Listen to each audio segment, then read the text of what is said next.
Hi, I'm Charles with AniCap. A commoner is given one chance to survive. He tries to fight for his life, but he is just mocked for using his pitiful magic. In this world, lineage, talent, and diligence are the most important things to be a mage. Unfortunately for our protagonist, no amount of diligence can make up for a lack of talent. The guy in charge tells him that magic will never smile upon him, and he uses real magic to eliminate the poor guy.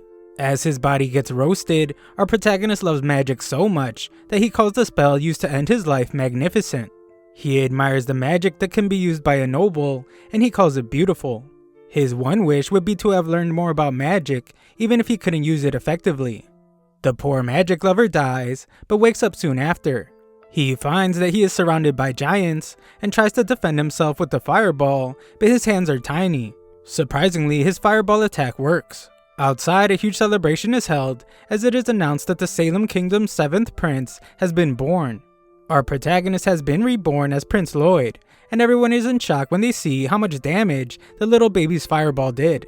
Years later, Floyd has grown up a bit, and he hides from his maids. He is asked to go on a raid, but our boy is too busy trying to escape from these maids. The knights decide to just let him be, since unfortunately for Lloyd, he is much younger than his brothers, so that puts him out of contention for the crown. One of the knights doesn't think that gaining the kid's favor would be worth the effort, but the other knight explains just how wrong he is. Floyd is amazing since he could speak shortly after birth. He was reading spell books instead of picture books. Also, like a true gentleman, Lloyd refused to drink milk from the source. Most importantly though, this guy thinks that Lloyd might be the reincarnation of the great mage known as William Bardot. William is known as the father of sorcery, so this just sounds ridiculous. Lloyd confirms that he was reborn, but he was actually just a commoner in his past life. He has no clue why he was reborn, or why he was so lucky to become a privileged 7th son of a royal family. Floyd doesn't actually care about standing or glory, and he's just following the same philosophy he had in his past life. Finding out how much awesome magic can be discovered in the world is all Floyd cares about. His new life comes with a huge library for the little nerd to enjoy, but Sylpha the maid stops him. The two immediately start sparring, but Lloyd doubts that he needs to learn the way of the sword because he has no shot at the throne anyway. Sylpha is quick to point out that there is more to life than royal succession. She was put in charge of Lloyd's education 3 years ago, and it has become her life purpose to teach Lloyd everything he needs to know, and that includes sword fighting. Lloyd realizes that the practice won't end unless he puts on a good showing, so Floyd attacks with more force. Sylpha is pleased to see that he's getting stronger every day, but Lloyd thinks about how she always holds back. Floyd is a magical genius, as he reveals to us that he's using control type magic to trace all of Sylpha's moves. From her point of view, she's pretty much just fighting a mirror image of herself. The mischievous little nerd thinks about how he's really just cheating, so he can go back to reading. The two continue fighting for now, and Lloyd acknowledges that Sylpha has him beat in strength, stamina, and height. He is able to copy her techniques with magic, but those other things put him at a disadvantage, and usually he loses. Lloyd decides that this is the perfect time to use today's experiment. He will use the difference in their physical abilities and cheat just enough to compensate. Lloyd uses a physical enhancement and levitation spell on himself. The difference is noticeable, and Lloyd uses a combination of physical attacks and magic to fight more evenly now. The fighting intensifies, but Lloyd is a pretty confident kid. He has been fighting Sylpha as her mirror image perfectly, so he is sure that he can win if he makes one different move. Floyd releases his trace spell and surprises Sylpha with an unexpected move. He apologizes for having to end the fight, but thinks about how he has to get back to reading. Surprisingly, Sylpha blocks the attack, and what's even more shocking is that she knows he was cheating. She wipes the kid out and points out that the difference in his reach was too noticeable. He used levitation to make up for their difference in height, and he even grew his wooden sword. Her anger turns into admiration, and she is astounded to see that he could use 2 spells at once, as even the court's magicians find that to be really difficult. In reality, Lloyd was using 4 spells, as he thinks about how she didn't notice the physical enhancement and control magic. Her brain would probably explode if she found out that he could use 4 spells at once, so he decides to keep that a secret. Afterwards, Lloyd is forced to take a bath, even though all he wants to do is read. The maids warn him about spending too much time in the library because the Forbidden Library's demon will appear to eat him alive. A long time ago, Salem was nearly destroyed. After the sacrifice of countless mages, the demon behind the attack was sealed away in a book, and its name is Grimoire. Sylpha is sure that Lloyd wouldn't be afraid of something like that, but he is trembling in fear. The girls argue about who will get to sleep with the scared kid, but Lloyd uses this opportunity to get away. It turns out that Lloyd isn't afraid of the demon, he is just excited to find this forbidden library that's somewhere in the castle's basement. That night, Lloyd uses wind magic to reflect the light around him, and he makes himself invisible.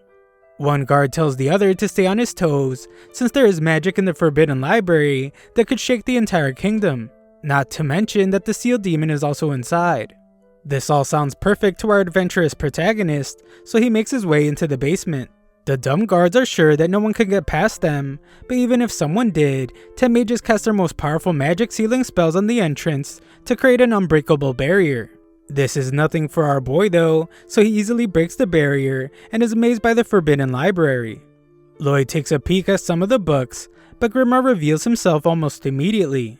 Lloyd introduces himself, so Grimoire wonders if the kid could be nice and break the seal. The seal has degraded over the years, so it's only a matter of time before it breaks anyway. Grimoire offers to give him endless amounts of gold, but he is shocked when Lloyd is able to tell that he was just using poor imitation magic. Grimoire is shocked by the kid's composure, as Lloyd explains that this kingdom is where he studies magic, so he can't let some dangerous demon destroy it. Grimoire points out that he doesn't hold any grudges to the people in this day and age, but Lloyd doesn't believe him. Grimoire makes another attempt to convince Lloyd and offers to teach him some ancient magic, stuff that's been lost for hundreds of years. Grimoire is really speaking Lloyd's language now, as the kid gets really interested. Grimoire can tell that Lloyd has a lot of talent, and this makes Lloyd remember how he was told that magic would never smile upon him. Lloyd declares that he now has a more privileged body than a commoner, but Grimoire just wonders who talks this way about themselves. Lloyd lifts the seal and prepares to learn some ancient magic. The devious Grimoire just attacks him with an insanely powerful spell, and he wonders if this is enough of a lesson for Lloyd. With Lloyd eliminated, Grimoire wonders what his next move should be, but he is shocked when he realizes that Lloyd is still alive. He isn't just alive though. Lloyd is amazed by the unique attack, and he hopes that Grimoire can show him some more. Grimoire attacks furiously, but nothing he does can break the barrier. Grimoire is losing his mind to anger, but our boy Lloyd is super calm, and he uses his barrier to analyze all of Grimoire's attacks. This kid just can't help himself, as he wants to feel the attack, even at the risk of dying again. Grimoire is then absolutely stunned when Lloyd allows the magic to surround his finger. It's incredibly painful, but the magic-obsessed Lloyd can still admire its beauty. Lloyd asks for more, so the enraged Grimoire uses some time to summon an even more powerful spell. Synchronizing 2 incantations for a spell at once is generally impossible, and it's a special type of casting, only usable by a demon capable of having 2 mouths. Grimoire is screaming his brains out to unleash the most powerful attack he can muster, but our boy Lloyd is just analyzing the attack. Grimoire is shocked when his most powerful magic couldn't even scratch the barrier, and Lloyd admires how much effort it must have taken to get so powerful. Grimoire decides to run away from this crazy kid, but he's stunned to see that Lloyd put up another barrier. Grimoire assumes that he created it to keep him from running, but Lloyd reveals that he made a mistake a long time ago, so he made sure to be more cautious about everything moving forward. Grimoire prepares to attack again, but Lloyd is done analyzing his attacks. Lloyd powers up a powerful spell of his own, and demands that Grimoire show him what he can do on defense. Lloyd unleashes a massive fire attack, and Grimoire wonders where all this mana is coming from. It's too late though, as Lloyd's attack absolutely fries the demon. Lloyd points out that he didn't block the attack, but the demon just wonders who this crazy powerful kid is. Grimoire then bears witness as Lloyd restores the entire room after it had been blown to bits. Grimoire has never met such an amazing mage before, so he has started calling the kid Master Lloyd. Lloyd is amazed that Grimoire survived his attack, and this just makes a little psychopath curious about how much Grimoire will be able to survive. Grimoire doesn't want to feel the endless pain he would go through while Lloyd tests him, so he pledges himself to the kid. He offers to serve as his familiar, so Lloyd agrees.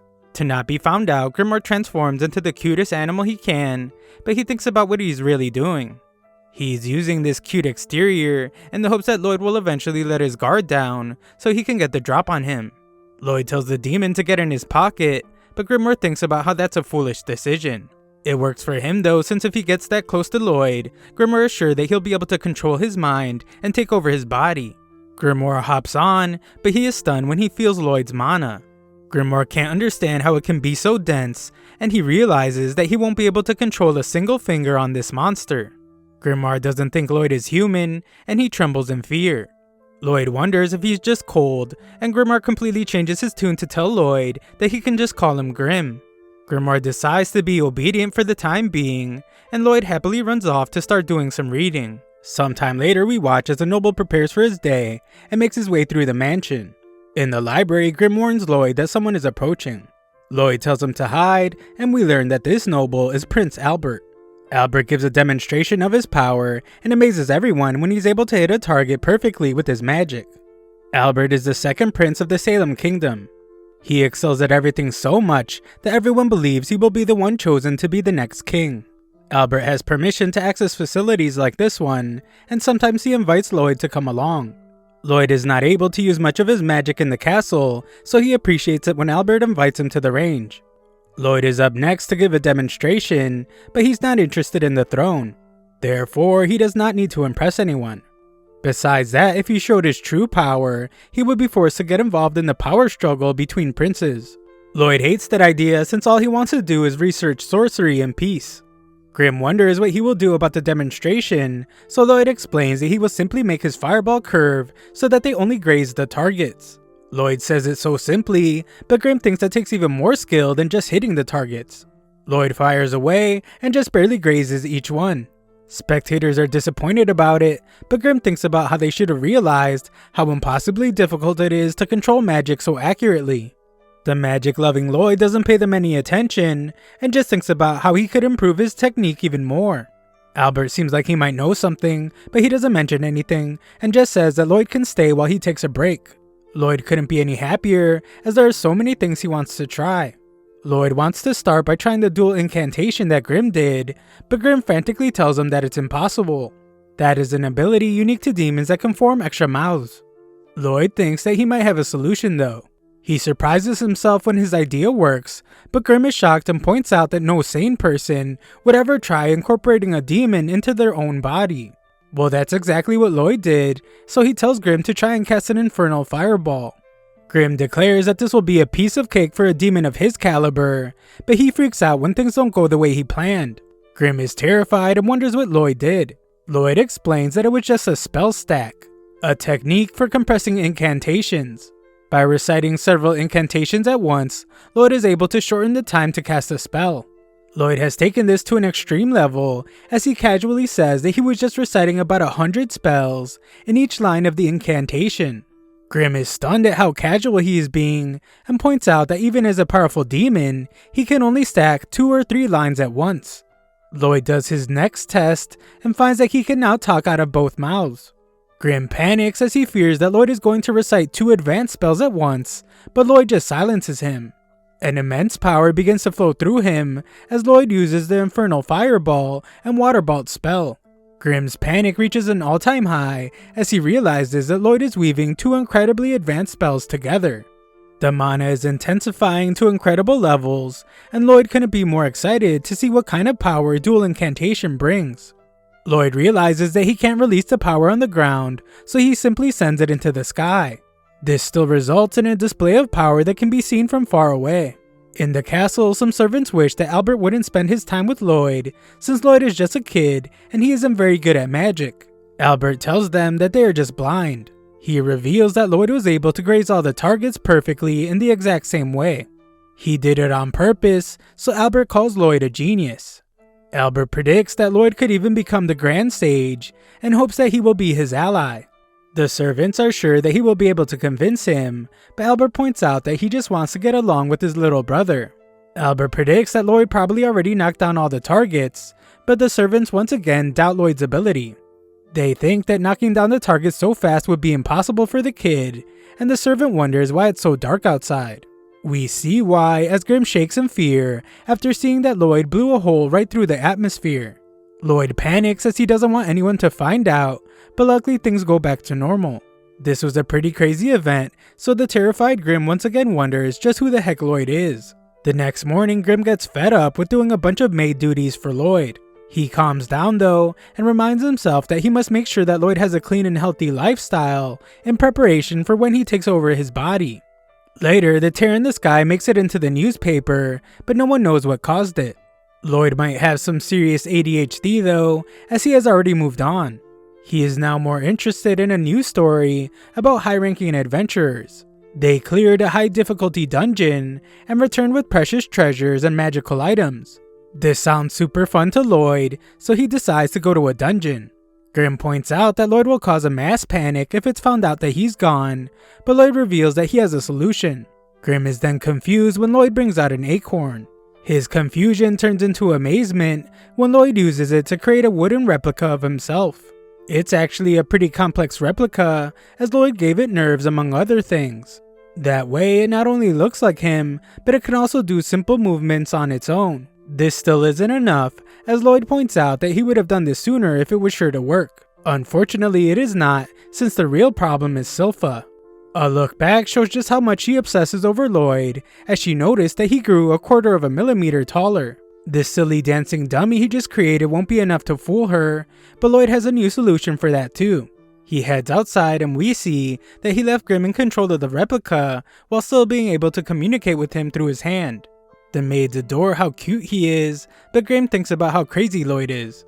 Lloyd transferred Grimm's soul into the replica and incorporated his soulless body into his hand. Lloyd leaves the rest to Grimm, and Grimm admires how real the replica feels.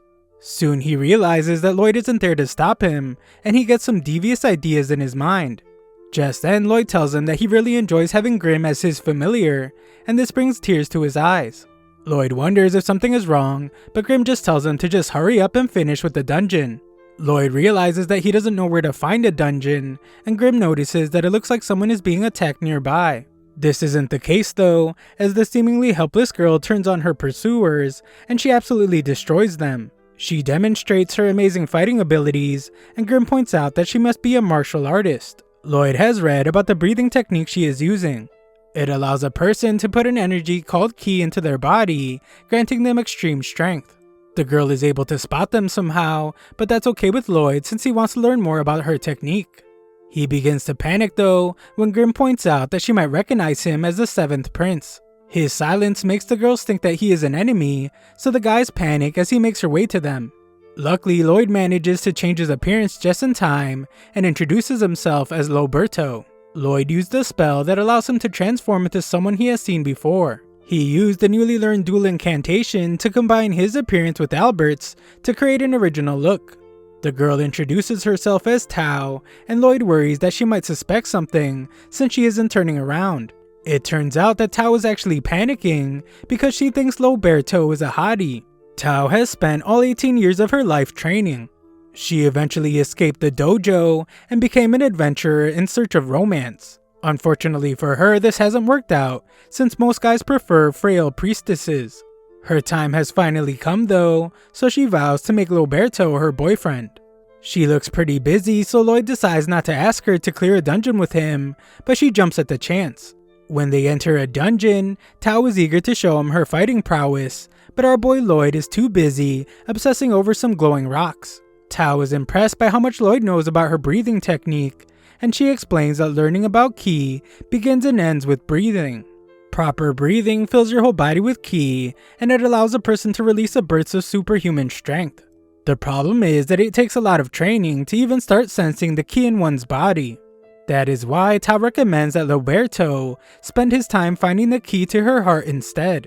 Lloyd completely ignores the corny joke, and he shocks Tao when he's able to use a breathing technique. He explains that he just copied her, but she warns that if he's not used to it, he will feel like his lungs are burning.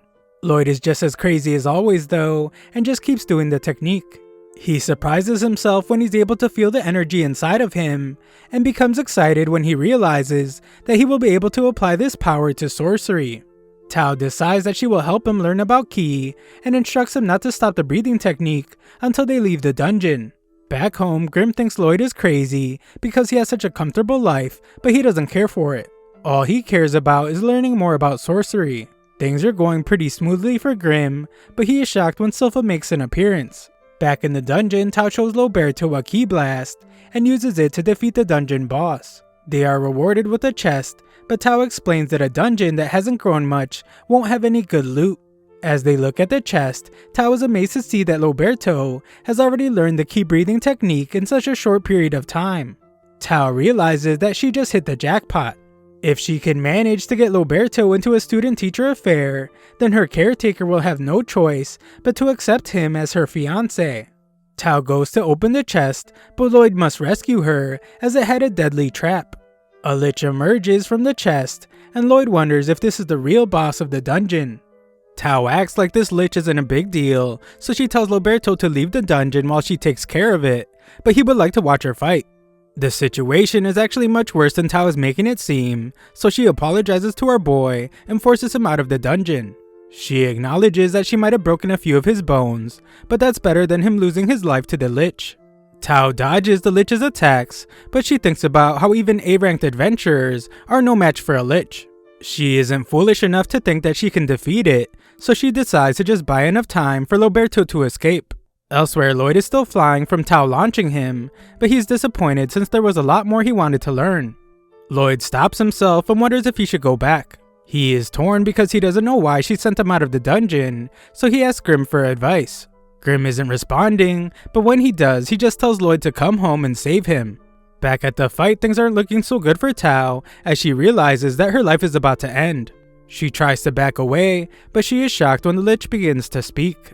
He explains that he eats the souls of adventurers to gain their wisdom and skills. He determines that Tao isn't worth eating because her key technique just boils down to low-level magic. However, he is interested in Lloyd because of how quickly he reacted to the trap. Tao points out that the lich and Roberto are nothing alike. Most people treat key techniques like a waste of time, but Roberto said he was impressed by it. The lich couldn't care less, so Tao attacks him. A barrier protects the lich, but Tao attacks it furiously while explaining that she has trained to use key techniques since she was 5 years old. Tao really shows just how angry she is, as she points out that she spent all her time training, so she never had the time to find a boyfriend. Her barrage of attacks ends with one final devastating blow, and she declares that all her frustration is why she shouldn't be messed with. Tao has used too much of her ki, so she can't even move an inch anymore, so things get really bad for her when the lich reveals that he is still alive. Tao used a full-power ki blast to destroy the barrier, but the lich reveals that it was pitiful. The full extent of her power is weaker than even just a single finger's worth of his magic. The lich adds insult to injury as he points out that she just wasted her life with all that training. He uses a spell to crush her with a magic shard, but the lich is shocked when Lloyd rescues her. Lloyd explains that he will be taking over, but he doesn't have much time, so he will have to end the fight quickly. Tao has no clue what's going on as she asks Roberto what he's doing there, but she sees that he has gotten very serious. Lloyd instantly flies behind the lich, and Tao is shocked to see him use the breathing technique. The lich is just as surprised, but it's because Lloyd used an air class spell called Full Sprint that should be impossible to do without an incantation. The lich attacks him, but he's in disbelief at how strong Lloyd's barrier is. Lloyd doesn't even seem interested in this monster, as he is really just focusing on perfecting the combination of ki and mana. He hasn't achieved it yet, but he remembers how Tao told him to focus. Lloyd takes in even more air into his lungs as he focuses, and he speeds up that full sprint spell. The lich thinks Lloyd is trying to get away, so he attacks him, but Lloyd is actually just breathing in more air. His barrier is getting in the way, so Lloyd just gets rid of it, but the lich thinks he was able to shatter it. The dumb lich thinks he has the upper hand, so he goes in for the final blow, but Lloyd dodges it all. Tao is shocked as she realizes that the lich's attack didn't break the barrier. Roberto did it himself, so he could draw in even more air to use an even more powerful ki technique. Lloyd continues to dodge attacks while also molding together his ki and mana. Lloyd shocks everyone watching when he uses this new power, but Lloyd isn't satisfied with it.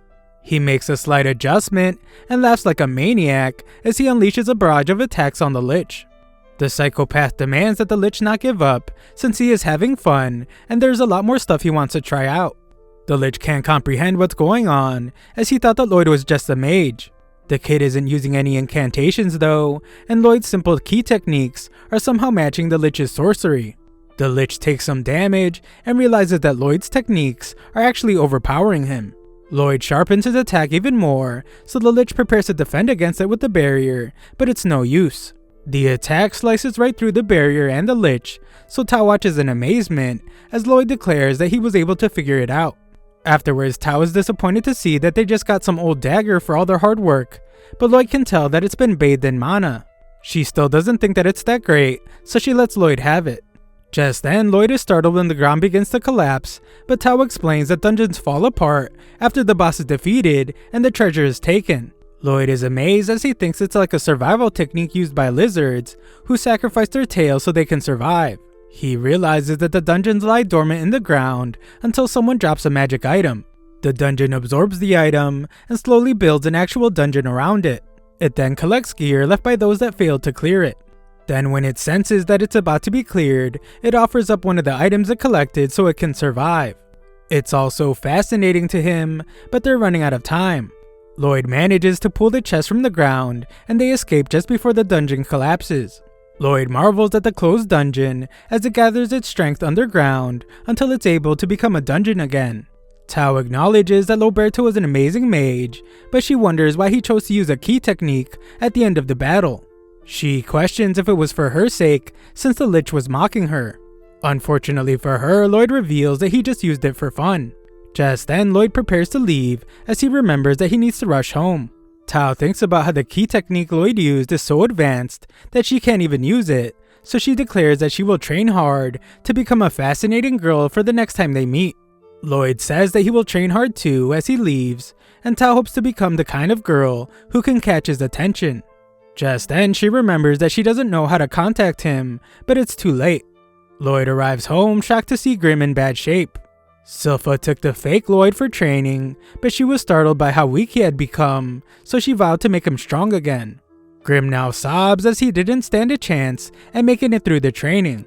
Grim is disappointed to see that Lloyd spent so much time away just for a crappy sword, but Lloyd explains that it's actually quite the treasure.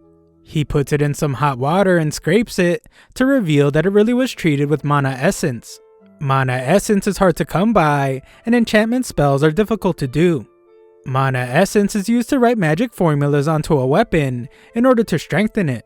However, if it fails, then both the essence and the weapon are wasted. Since mana essence is so hard to find, Lloyd decides to analyze the ones he scraped out the knife so they can make some themselves. He uses a purification spell to reveal its components, which end up being oil, silver, and something called hematite. Hematite is made from powdering a monster's core, so it's pretty rare, but they can make some from the dungeon chest. All that's left is oil and silver. Lloyd's father gives him some silver coins, and he wonders what his son will buy with it.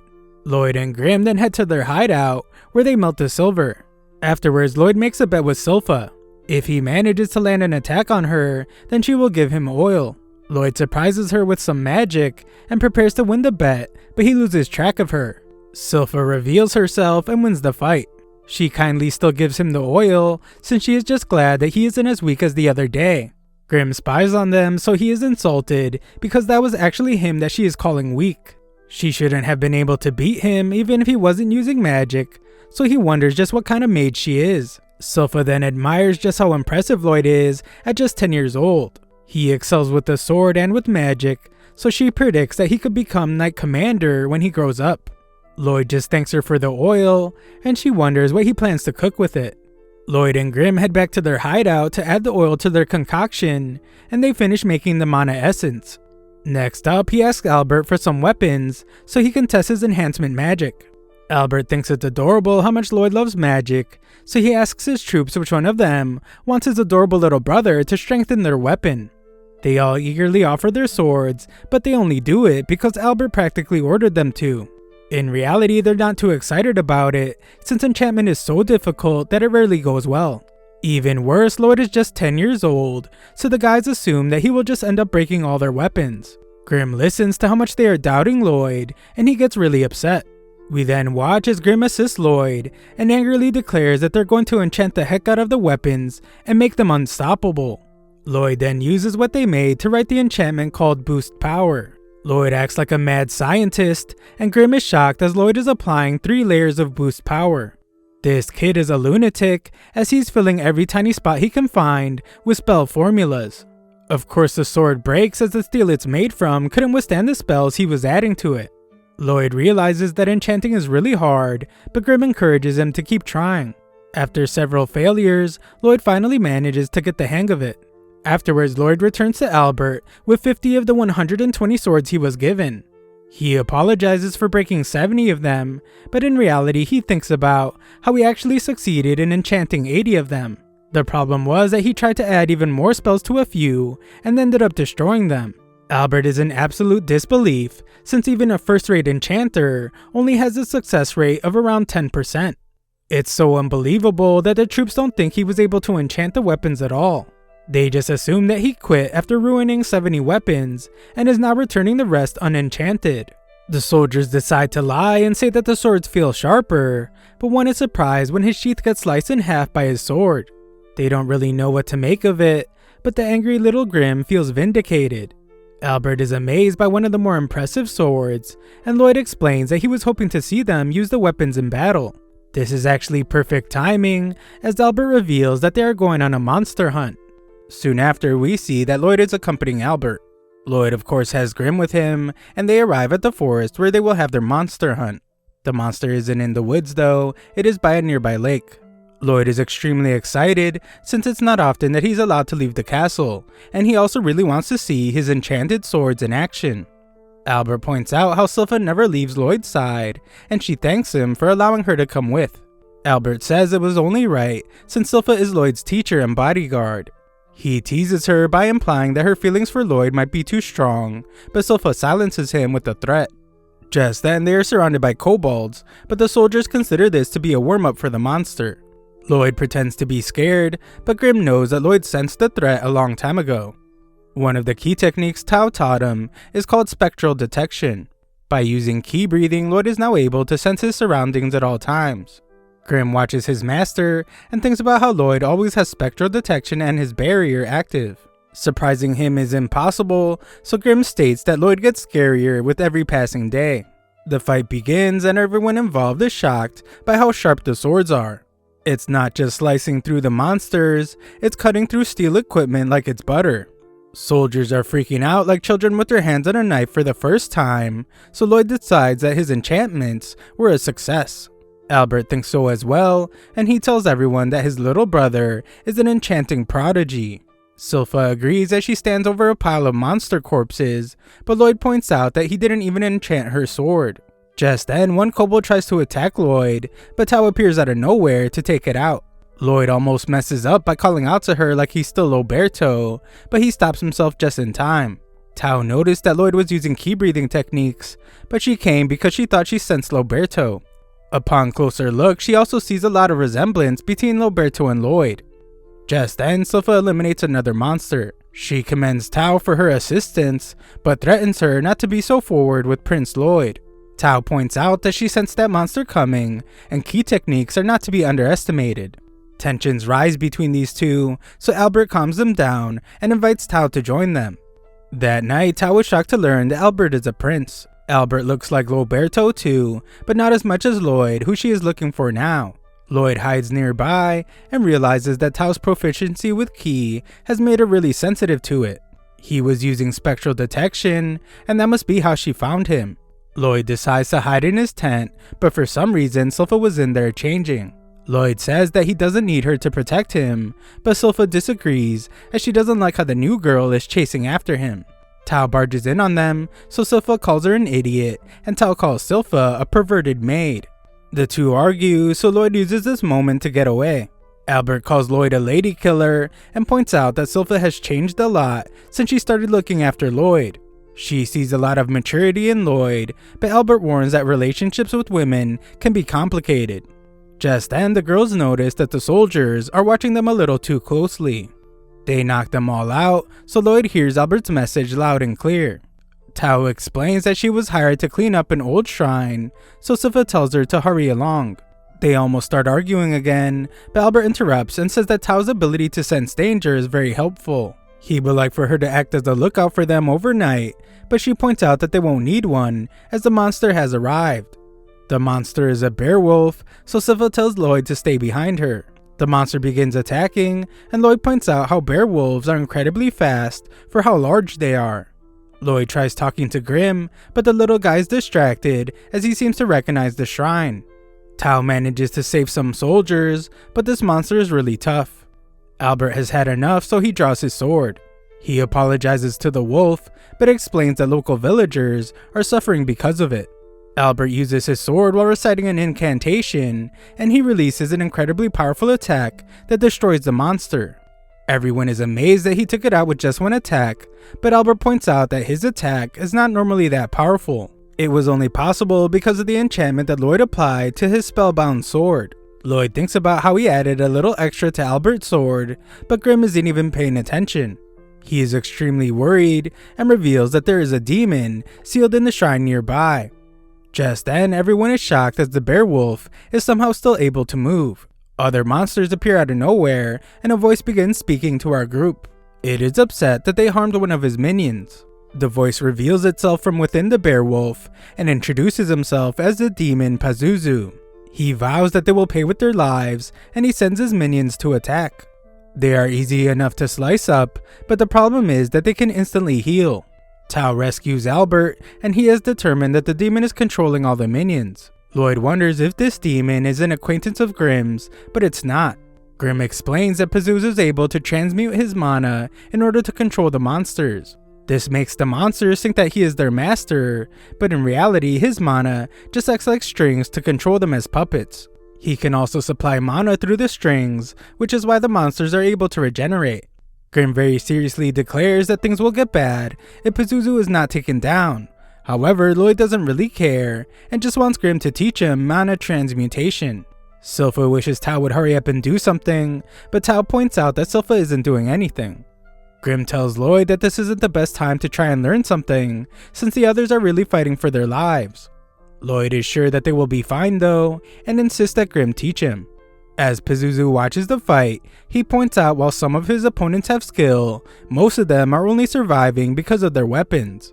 Pazuzu then begins to insult Lloyd by saying that he ran away like a scared baby. Silpha is clearly not liking what he is saying, so he tells her that it must be a lot of work for her to look after a pathetic waste of flesh like Lloyd. This clearly pushes Silpha over the edge, and Tao is terrified of her when she notices. Silpha excuses herself from Lloyd's side, but he doesn't care as he's still busy learning stuff. Pazuzu keeps trash talking, but Silpha starts firing back. She says that all the minions smell really bad, and the only thing worse is Pazuzu's breath. She has decided that Pazuzu's interfering with Lloyd's fresh air, so she must end his life. Silpha casually draws her sword, but Pazuzu explains that they have no chance of leaving alive. He is supplying the minions with mana, so they will continue to regenerate with no end. Demons have no shortage of mana, so he won't run out either. Pazuzu thinks that he made Silpha cry, but she once again says that it's his breath. Just then, Albert gets worried when the demon attacks her, but she is more than okay because she cut off all the monster's feet. She suggests that he leave the furball he's controlling behind, and warns that he will lose faster if he doesn't. Just then, everyone notices that the minions have stopped moving, and they are regenerating slower. This is because the demon is focused on regenerating its own bearwolf. They might have a chance to win whenever the demon does this, so Albert tells Silpha to keep injuring him.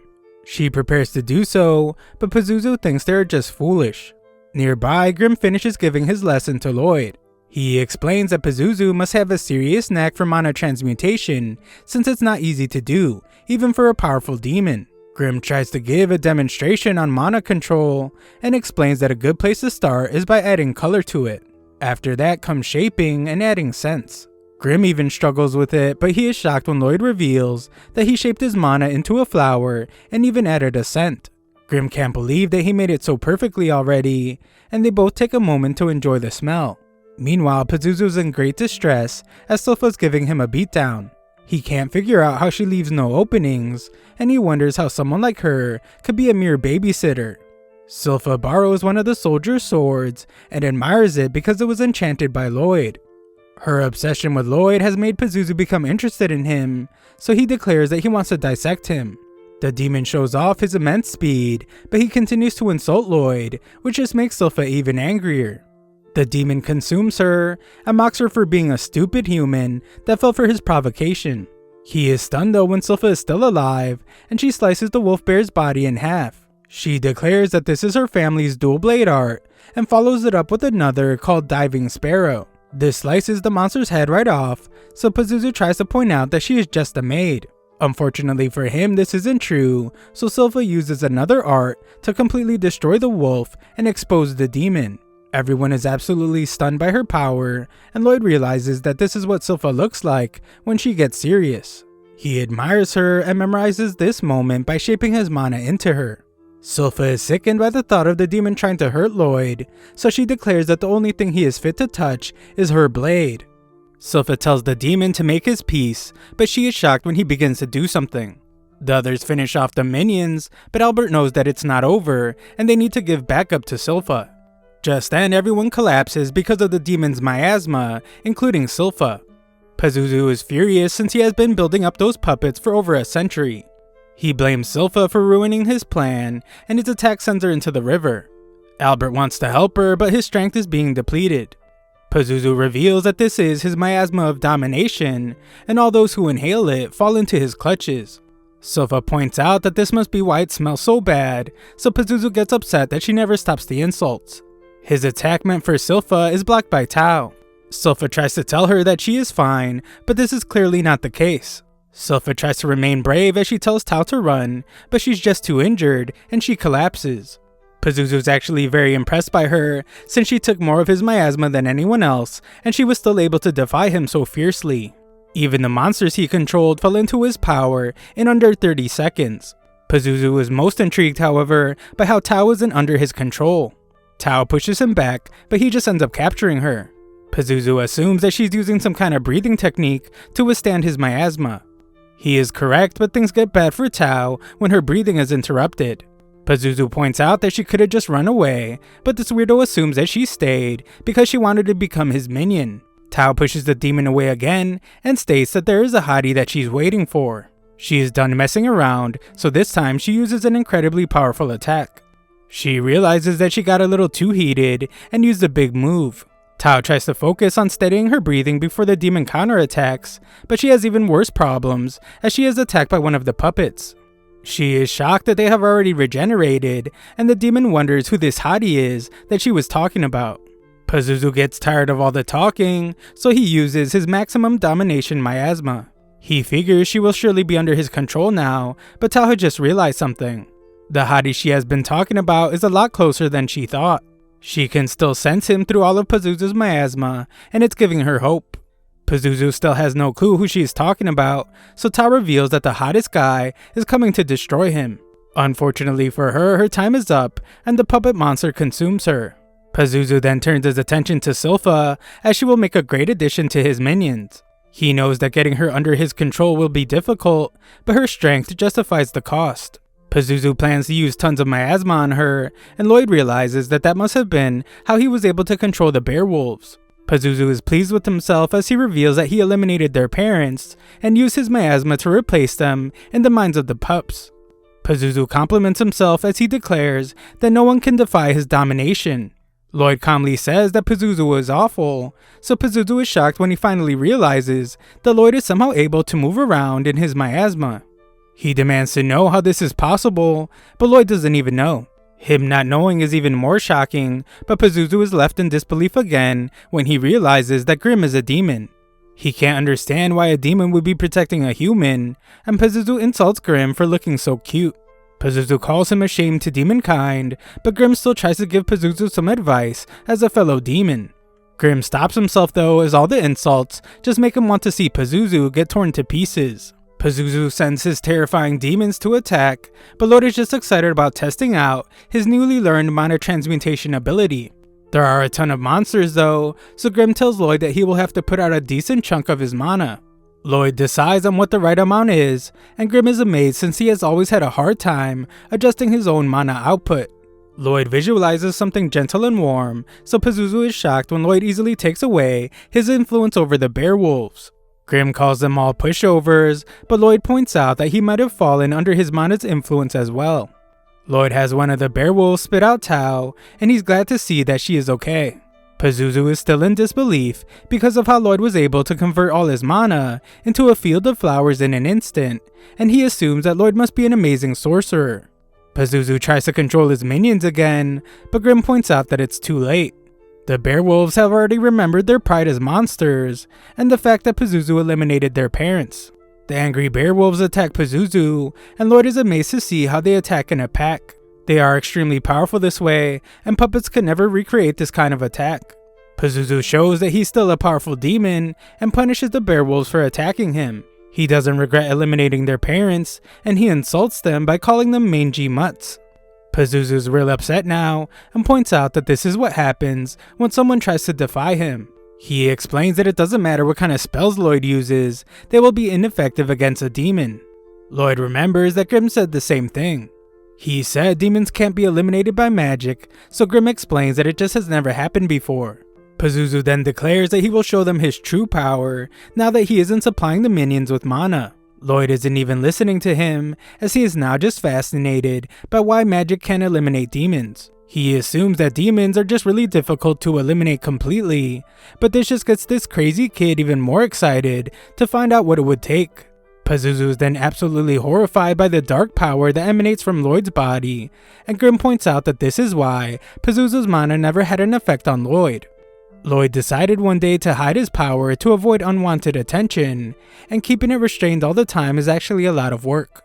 Grim explains to Pazuzu that his mana was never going to be enough to even touch Lloyd. Pazuzu and Grim are both demons, but there's nothing they could ever do with their mana that would come close to comparing to Lloyd's power. Lloyd is a little psycho as always, as he's really happy that he has a demon to test out all the spells he has been wanting to try. Demons supposedly can't be eliminated by magic, so Lloyd can cut loose without any restraint. Pazuzu trembles in fear as he can only wonder how Lloyd has such an absurd amount of mana. He wonders if he's having some kind of terrifying nightmare, and he is shocked when Lloyd tries to put a barrier around him. Things get really terrifying for him when he realizes that this is not a fight for Lloyd. Lloyd just sees him as a test subject, and he is trying to put him in a cage. Pazuzu tries to run away, and Grim doesn't blame him since he would do the same thing. Lloyd is having a lot of fun unleashing just some of his power, but Pazuzu's running for his life while avoiding being captured in the barriers Lloyd is putting up. Pazuzu is just barely getting away, so he begs Lloyd to stop. Grim watches in amazement and wonders just how many spells he can cast at once. Lloyd explains that he can cast around 20, but he teams up with Grim to cast even more. Life gets a lot more difficult for Pazuzu, as he must now dodge even more barriers, and he wonders how Lloyd could possibly be chanting so quickly. Pazuzu compliments himself for being able to dodge this much, but that is short-lived, as Lloyd uses a spatial spell called Dimensional Enclosure. Lloyd points out that he has him now, so Pazuzu tells the psychotic sorcerer to let him go. Lloyd refuses and points out that Pazuzu has done terrible things to the Bearwolves. Not only did he eliminate their parents, it's clear that Pazuzu did a lot of chimera experiments on them. Pazuzu demands that he be set free, as he is the demon meant to rule the entire world. This doesn't work, so Pazuzu offers to raise Lloyd's standing when he takes over the world. That doesn't work either, so he begs Lloyd to calm down. He has never been hit with magic from someone as powerful as Lloyd, so he fears that he might actually die. Lloyd stopped listening to this guy a long time ago, as he's just now reciting a crazy incantation. Pazuzu continues to beg for his life, but it's too late as the magic is already in motion. Lloyd estimates that he is currently activating 240 spells per minute. Lloyd is amazed by how beautiful it looks, so he decides to continue doing this for another 30 whole minutes. However, not even just 5 minutes later, Lloyd fears that the demon might already be dead. Grim clarifies that sorcery affects demons, sort of like how unpleasant sounds and lights affect humans.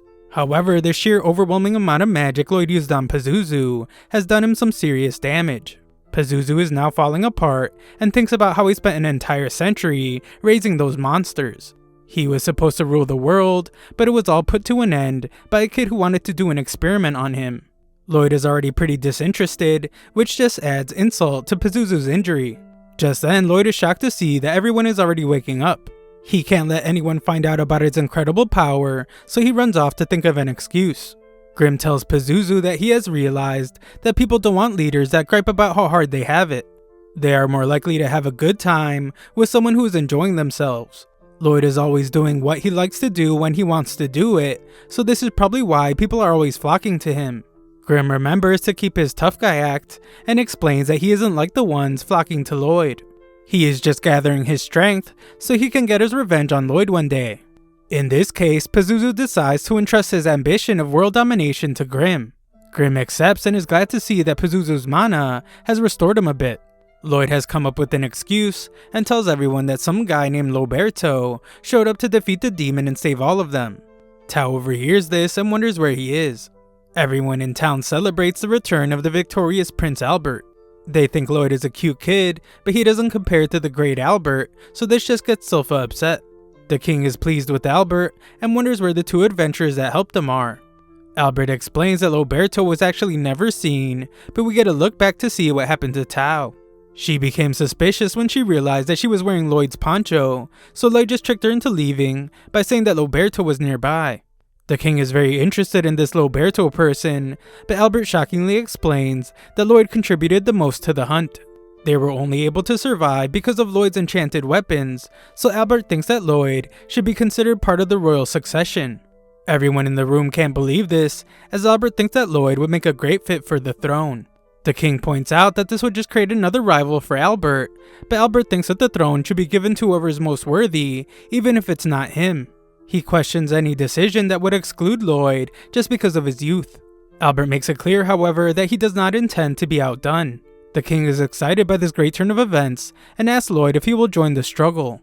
He wants to know if Lloyd will stand beside his brothers in pursuit of the throne. Everyone is in awe of this grand moment, but Lloyd just calmly declines. Outside, the little dweeb runs around like the kid that he is, and he explains that one of the bear wolves followed them home. Lloyd thinks it's really cute and fluffy, so Grim gets jealous about not getting the same reaction. Grim fluffs himself up and casually interjects into the conversation. Silpha arrives to see how much the bear wolf likes Lloyd, and Lloyd hides Grim inside its fur. Lloyd has named it Shiro, and he wants to teach it a bunch of stuff. Silpha explains that complex commands tend to be the domain of monster tamers, so Lloyd considers using mana to control the monsters just like they do. Grim is amazed by Lloyd since he turned down a chance at the throne so casually. Lloyd always just cares about magic, and he is a true magic maniac. The king watches nearby and thinks that Lloyd rejected the offer because he is so modest. Albert doesn't think this is the reason though, as he believes that kingship is simply just too minor of a role for Lloyd. The king agrees and is excited to see what Lloyd's future holds. Later we find that Lloyd has taught his wolf simple commands. Shiro learns those easily, but complex commands are more difficult. Lloyd tried writing a command spell into his mana, but this just confused the poor animal. They decide to speak with a monster expert and head out to see Princess Elise in her garden tower. Grim is amazed by all the monsters there, and Lloyd explains that Elise is his sister and the 6th princess of Salem. She is an animal lover, and that doesn't just mean cats and dogs. This includes all animals and even monsters. Just then, Elise appears out of nowhere to show Lloyd a lot of affection, but it's too much for Lloyd and he passes out. Elise gets scolded by her maid named Ares, but she explains that she just can't help herself. Lloyd is impressed when Elise can tell that Shiro is a bear wolf, but she seems kind of crazy, and Silpha begins to doubt if she will be able to help them. Lloyd wants to give her a chance, so he asks to see one of her monsters. He is then shocked when she reveals that she already called one. It's a lesser class Fenrir named Liru, and Grim is shocked since it's a higher level bear wolf. Lloyd can't believe that this monster was able to slip past his presence detection, but what's even more shocking is that Lloyd has no clue when Elise issued the command. The Fenrir knew to sneak up behind them, and it even took Silpha's headband. Clearly Elise gave it some complex orders, and she did it without even showing any indication. This excites Lloyd greatly, so he begs Elise to teach him how to speak to Shiro. Elise confidently explains that it won't be easy, but Lloyd prefers when things aren't simple. Elise agrees to teach him, but she shocks everyone when she reveals that the key to speaking to animals is love. She declares that love will help him understand any monster, and this is demonstrated when the animals in her tower go to hug her. Ares thinks it's pointless to try and learn from Elise since she is simply a prodigy, but Elise declares that anyone can learn. Elise gives another demonstration, but this time the animals go a bit overboard with everyone. Silpha is shocked to see that Lloyd seems to be taking an interest in love, and she imagines Lloyd asking her to teach him more. In reality though, Lloyd just realized that he was trying to issue orders to Shiro, but his sister wasn't giving her animals any commands. Instead, she was just sharing her will. When she spoke to them, Lloyd noticed that her mana was not coming out of her hands. Instead, it was flowing directly from her head to theirs. This means that she is able to subconsciously connect to animals with mana, giving them a direct vision of what she wants. Lloyd determines that instead of issuing orders, he will try to share a mental image of his will. Lloyd does just that, and everyone is amazed when Shiro does the trick that Lloyd was trying to teach him. Lloyd celebrates with Shiro, and Ares determines that he must be really gifted. The technique he used is exactly how monster tamers share their will. Sylpha is also impressed, but a bit disappointed that it didn't go how she thought it would. Elise is upset as she points out that it's supposed to be love, not complicated sharing will stuff. Lloyd explains that love actually plays a huge role in the technique. He goes even more in depth, which just makes everyone fall in love with him. Lloyd is glad that he finally figured out how to connect with monsters, and Sylpha declares that it's time he put that much effort into his sword training. Luckily for Lloyd, Albert appears as he needs to speak with the boy. The two argue about who will take Lloyd, and Albert explains that he wants to introduce him to someone. It's Lloyd's older brother, the fourth prince named Dion. Dion heard that Lloyd enchanted Albert's sword, but he shocks them when he explains that he finds that very hard to believe. For this reason, he has decided to find out if Lloyd is just full of it. Albert gives a little history about how Dion studied smithing abroad, which is why he's interested in enchanting. Dion has had enough of the chit-chat though, and he explains that he has everything ready to test Lloyd's enchanting ability. As Lloyd begins the process, Dion very much doubts that he will succeed. Enchantments are an advanced enough skill as it is, but Lloyd applying one to a spellbound sword like Albert's is just insane. That's beyond even what they could manage abroad. Dion predicts that he will have to teach Lloyd a lesson for lying, but he's absolutely stunned when Lloyd is finished. Albert doesn't blame Dion for his reaction, since even an amateur can tell that Lloyd's technique is completely unique. Dion is speechless as he can only wonder what kind of spell engraving Lloyd came up with. It has reinforced strength, reinforced elasticity, self-cleaning, and even self-repair. Dion's skepticism immediately turns to excitement as he realizes that Lloyd might be able to help him achieve his greatest dream. The dream to create the ultimate spellbound sword. Weapons enchanted the normal way just can't compare to what he has in mind. Dion wants them to engrave the spell onto the weapon while forging the steel. This will allow them to apply more advanced magic than normally possible. They will be able to create a super weapon that's only possible from an enchanter and smith working together. Dion reveals that he was always really into sorcery growing up, but it didn't work out because he had no talent for it. However, spellbound swords are awesome because anyone can swing one, and they can do cool magical type stuff. His goal is to turn their country into one where everyone can use magic by wielding spellbound swords. Lloyd doesn't care too much about any of that, but he's very interested in the production process.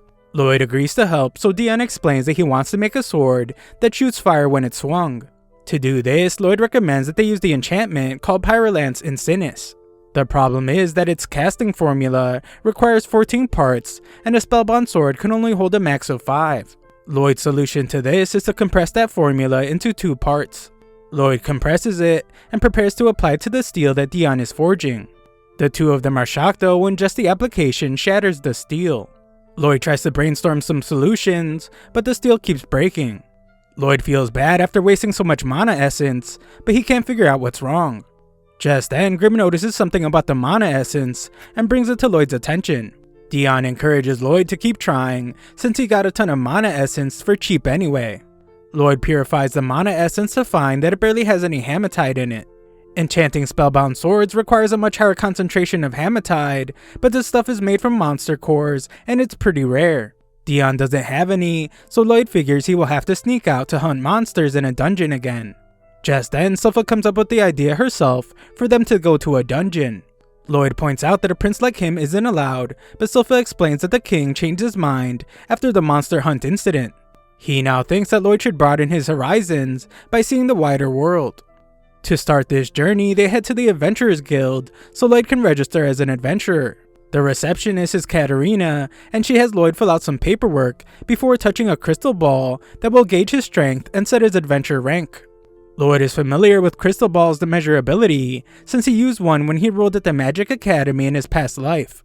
However, these are under much different circumstances. Lloyd is sure that it will explode if he uses his full power, and that would draw too much attention. To avoid this, Lloyd focuses really hard on suppressing his mana, even more than usual. He just keeps shrinking it down to the level of a flea. When he eventually touches the crystal ball, he gets laughed at for receiving an overall rating of E. Katarina isn't laughing though, as she is shocked to see that Lloyd's magic rating is an A. That's comparable to an experienced sorcerer, which disappoints Lloyd since he thought he compressed his mana down to 1%. Katarina then declares that Lloyd is the most promising new adventurer since the one known as the Silver Blader. The other adventurers get furious though to hear her compare the two. The legendary Silver Blader tore through countless dungeons like a demon, but suddenly disappeared. They think that a legend like her should never be mentioned in the same breath as an E-rank nobody. Silpha explains that they want a dungeon quest, but those require at least a single B-ranked adventurer to be involved. Silpha decides to re-register, but one of the guys thinks that she should just go with him. After Silpha teaches him a lesson, Katarina tells him that he hit on the wrong person, as Silpha is actually the legendary Silver Blader. She explains that re-registering involves a 2-level demotion to C rank, so that won't work. Just then, Tao arrives willing to help out.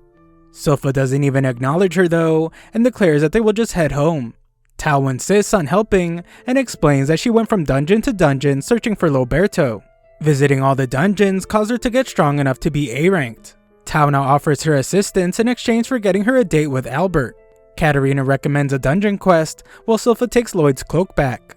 Lloyd is amazed by Silpha's legendary past, and she explains that it was from when she was very young.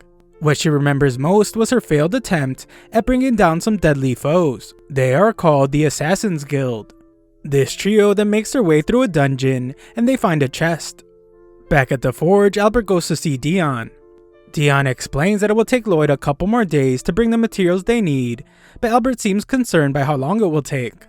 This makes Dion realize that a war is approaching, so he tells Albert to just wait a little longer.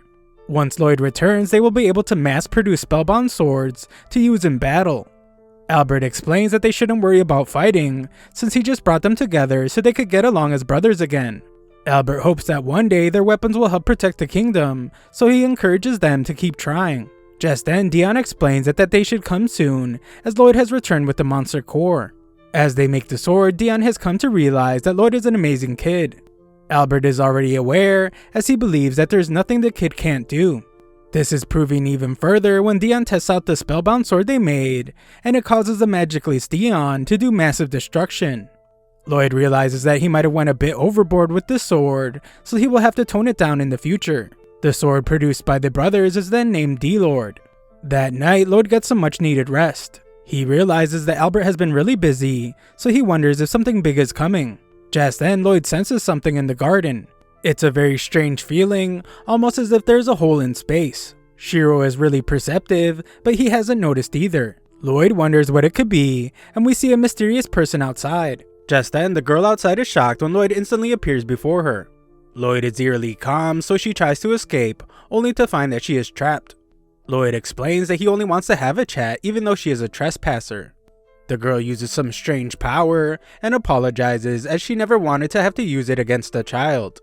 Lloyd quickly detects that it's a poison, but he is shocked when his purification magic doesn't work against it. Her attack causes a great deal of pain, so the girl apologizes again and reveals that nothing can purify her poison. Lloyd thinks about how Purify can handle all known poisons, so what she is using must be an unknown toxin. What's most incredible is that she is transmuting the nature of her poison with mana. There are rare individuals who are born with a special type of mana. Those who have particularly threatening abilities are feared and known as the Blighted. The girl confirms that she is the Poison Blighted, known as Ren the Poison Moth. Lloyd is then shocked when Ren breaks his barrier, and he realizes that she must have weakened it with her poison. Ren assures him that he will be okay since he didn't take in that much of her poison, but he will definitely be in pain for the next couple of days. Ren says goodbye as she leaves, and Lloyd is amazed by how well she hid her presence. Grimm arrives to point out that this is no time to be impressed, but Lloyd explains that he is fine, as he is constantly healing himself. Grimm wonders why he didn't stop the girl, so Lloyd explains that he'd rather let her guide him to their hideout. Grimm has no clue who they are, so Lloyd reveals that Silpha told him about the Assassin's Guild, and he's pretty sure that Ren is one of them. They are a group of 6 assassins that all have bounties on their heads. What Lloyd is most excited about though, is that they each have their own special abilities. Lloyd tracks where she went, so Grimm can't believe that he's able to detect the undetectable girl. Lloyd explains that her presence is like a tear in space, so it's pretty easy to follow her when you know that. Lloyd goes after Ren, and Silpha arrives late to the party. Elsewhere, Ren is scolded for not eliminating the person that found her. Ren reveals that she did get some information though. She found out that they are mass-producing spellbound swords, so they must be preparing for war, but this just gets one of the assassins upset. He tells Ren to stop acting like their leader Jade, since he is long gone. Ren argues that Jade will come back, but they are told to stop arguing as they are being watched. Lloyd reveals himself, but Ren is shocked since he should still be poisoned. The assassins have heard that Lloyd pretends to be unremarkable, but in reality he is actually really powerful. None of that matters though, as Lloyd has found them, so he cannot be allowed to leave. This crazy kid hears this and decides to lower his barrier, which makes Grim wonder how insane he can be. Lloyd explains that he's facing opponents with unique abilities, and it would be a shame if he didn't get to sample them. Lloyd uses his trace ability to mimic Tao's fighting technique, and tells the assassins to bring it on. He fights off the first challenger, and the guy is impressed that he knows martial arts. Lloyd can tell that this guy's really flexible, and the assassin reveals that he can even twist his entire body enough to fit through the tiniest spaces. This is just like a rodent, so he is the warp-blighted, known as Babylon the Giant Rat. Lloyd is in awe as this guy's body is as unique as it gets, but there's no time for admiration as someone sneaks up behind Lloyd. The guy says the word sink, and Lloyd is stunned when his body becomes really heavy. The guy's name is Crow the Dark Raptor, and the mana in his words makes him the Cursed Blighted. The big guy attacks next, but Crow is then the one to be shocked as Lloyd uses brute strength to overcome his curse. Lloyd gets caught in a trap, so the big guy introduces himself as Galil the Spider. He is the Web Blighted, as he can transmute the mana around his body into a sticky substance. Lloyd manages to break free and admires how their abilities are just as unique as the rumors say. He is then attacked by some girl, but Lloyd dodges her attacks easily. Just then, this crazy girl stabs herself in the leg, and Lloyd somehow takes damage on his leg. The girl reveals that she is Talia, the 100 Pains, and she is able to share damage with anyone she sees. She is the Pain Blighted, and Lloyd can only wonder how her ability works. The introductions are over, and Talia is glad to see that she was able to teach Lloyd what fear is. She is shocked though when Lloyd reveals that he is not afraid. What's even more surprising though is that Lloyd was able to heal both their stab wounds instantly, even though they pierced all the way through. This kid really shows how crazy he is, as he begins to wonder what will happen if he injures Talia. Healing himself healed her, so he wonders if any damage he does to her will be reflected back to him. Lloyd uses enhancement magic to make blades from some torn cloth, and uses trace to mimic Silpha's fighting technique. The little psycho now tells the assassins to get ready, as he wants to see how well they can defend. The assassins realize that he looks just like a swordswoman that traumatized them before, and they become terrified. Lloyd begins his attack, and the assassins are shocked to see how proficient he is with both swords and martial arts. What makes it even more hard to believe is that they heard that Lloyd was just a magic prodigy. Lloyd nearly slices Babylon in half, but he is impressed when the giant rat relaxes his body at the moment of impact to disperse the damage. The other assassins try to team up against Lloyd, but they just end up hurting each other. Lloyd unleashes an attack on Babylon, and it's so fast that Babylon can't say the word stop to force Lloyd to stop. Lloyd then uses a twin sparrow attack, and Babylon can only say the word ball. Lloyd wonders if he would have went bald if Babylon said the word, but he's glad that he didn't find out. Galil wants to get revenge, but his web sticks to everything, and he puts Talia in an awkward spot. Lloyd attacks Talia next, but she reveals that if he does damage to her, then he will also take damage. She assumes that he will back down, so she is shocked when Lloyd is actually excited to experience what that would feel like. Lloyd sends her flying, causing massive damage to both of them, but Lloyd is just glad that it worked. The big guy then captures him in his webs, but Lloyd slips out of his gloves and unleashes a massive thunder punch. Lloyd is bleeding at the mouth from this point, so he looks even crazier when he tells Ren to show him her poison again. Galil tells him not to force her because she can't control her poison mana that well, and if she uses it, they will all get caught in it. Lloyd realizes that none of them really seem to be able to control their powers that well, and Galil confirms this. He explains that if they were able to control them, then they might not have been forced to become outlaws. In his rage, Galil attacks Lloyd, but Lloyd easily stops him. Ren tries to rescue Galil as he screams in agony, but Lloyd stops her too. She's determined to get revenge for what Lloyd did to Galil, but Galil reveals that he is fine. In fact, he is better than fine, as his mana seems to be under control for some reason. Everyone is then shocked when Lloyd reveals that he engraved the spell directly onto Galil's back so he can control his power. Lloyd admits to never engraving a spell onto a person's body before, but he's glad that it worked. Galil breaks down as the curse is finally over, but Lloyd points out that it's better than that, as he can now control his mana at will. The others watch in shock, so Lloyd tells them that it's their turn. Lloyd engraves them as well, and they are relieved to finally be able to control their mana. Crow is next to break down in tears, as it's been so long since he could talk normally. Everyone celebrates, but Ren pretends like she doesn't care. She says that she is crying for a different reason, but she can't hide the fact that she is happy about finally being able to wear whatever she wants, as her poison won't destroy her clothes anymore. Lloyd is glad that everything seems to be working out, but Ren doesn't like it when Lloyd is allowed to become one of them. The others point out that they owe the world to him, and they insist that she just get ready for the welcoming party. Ren tries to point out that he mass-produced weapons of war and snuck into an assassin's den. She thinks he's too crazy to join them, but Grim explains that Lloyd just did those things for fun. Lloyd wants to see what they can do with their powers now that they can control them, but Galil thinks they owe him an explanation first. Lloyd says it's okay, but they want to tell him their backstory. Lloyd tries to tell them that they really don't have to, but they insist. Lloyd isn't really interested about the history of the Assassin's Guild, but that all changes when Galil talks about their leader. Their leader is the Phantom Blighted, and he has the power of teleportation. He is called Jade the Shadow Wolf.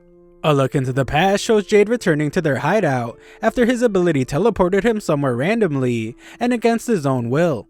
It's a terrible curse, and Jade's Blighted might be the worst of all. That day, Jade decided that they would become the Assassin's Guild. The plan was to take shady jobs that the Adventurers Guild never got around to doing. They would then leave their Assassin's Guild emblem, which is a coin, at the scene so people would know that their existence was contributing to world peace. The idea was to do this so that one day, they would not have to hide anymore, and they could live in the bright of day. Galil continues with his story, but Lloyd wishes he would just talk more about the teleportation ability. Galil explains that just when things were starting to look hopeful, they heard that the Lord of Lordist was preparing for war. And that is when something happened to Jade. Just then, everyone is shocked as an envelope appears out of nowhere. A while later, Sylpha barges into the assassin's den looking for Lloyd, but he is not there. She can still smell his scent, and she notices that a note was left behind. The note is from Lloyd, and he explains that he went to visit the Lord of Lordist with the Assassin's Guild. Albert shakes in utter fear as he reads the letter and wonders how this could have happened. He fears that Lordist and the assassins are working together, and they took Lloyd hostage. Dion calms him down, so Albert agrees that starting a war with Lordist is not the answer. War should only be the last option, so Albert vows to pursue a peaceful resolution to the very end. Just then, Sylpha reveals that she found Lloyd's clothes in the assassin's den. They fear the worst, so Albert completely forgets everything he just said, and they both instantly agree that war is the only option. Elsewhere, we see that Lloyd is not a hostage at all, and he's actually the one leading the charge. We then learn that the letter that appeared was from Jade. He explained that he has overthrown the rulers of Lordist, who were preparing for war, and now he is its lord. Jade has finally achieved this goal of his, so he invites the other members of the Assassin's Guild to the Lord's Manor so they can celebrate. He wanted them all to live together again, so all the assassins rejoiced because Jade was keeping his promise to them. Galil thanked Lloyd for helping them, and he vowed that they would repay him one day. Ren had a request for Lloyd though, and asked if he could come with them so he could imprint the spell on Jade too. Lloyd didn't mind helping, but he revealed something suspicious to them. He pointed out that the letter was accurately teleported to their exact location.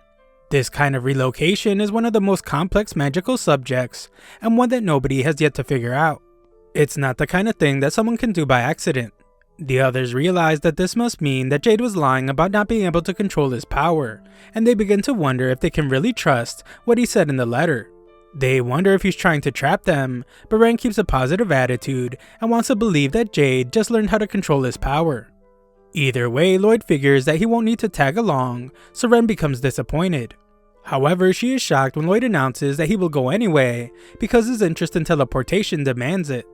Ren begins to have her doubts about Jade, but Lloyd assures her that he will take care of any problems. Lloyd tells them all to just follow him, and Galil is overwhelmed as he states that Lloyd's kindness knows no limits. After traveling a long distance, the group has to stop for a moment because the trip is taking a toll on the assassins. Lloyd points out that they have only been flying for 10 minutes, but they just aren't used to it. Lloyd's flying is so stressful to them that Babylon has even bent so far back that he's now stuck. Lloyd agrees to take a break, so Ren rushes off to find some food for everyone.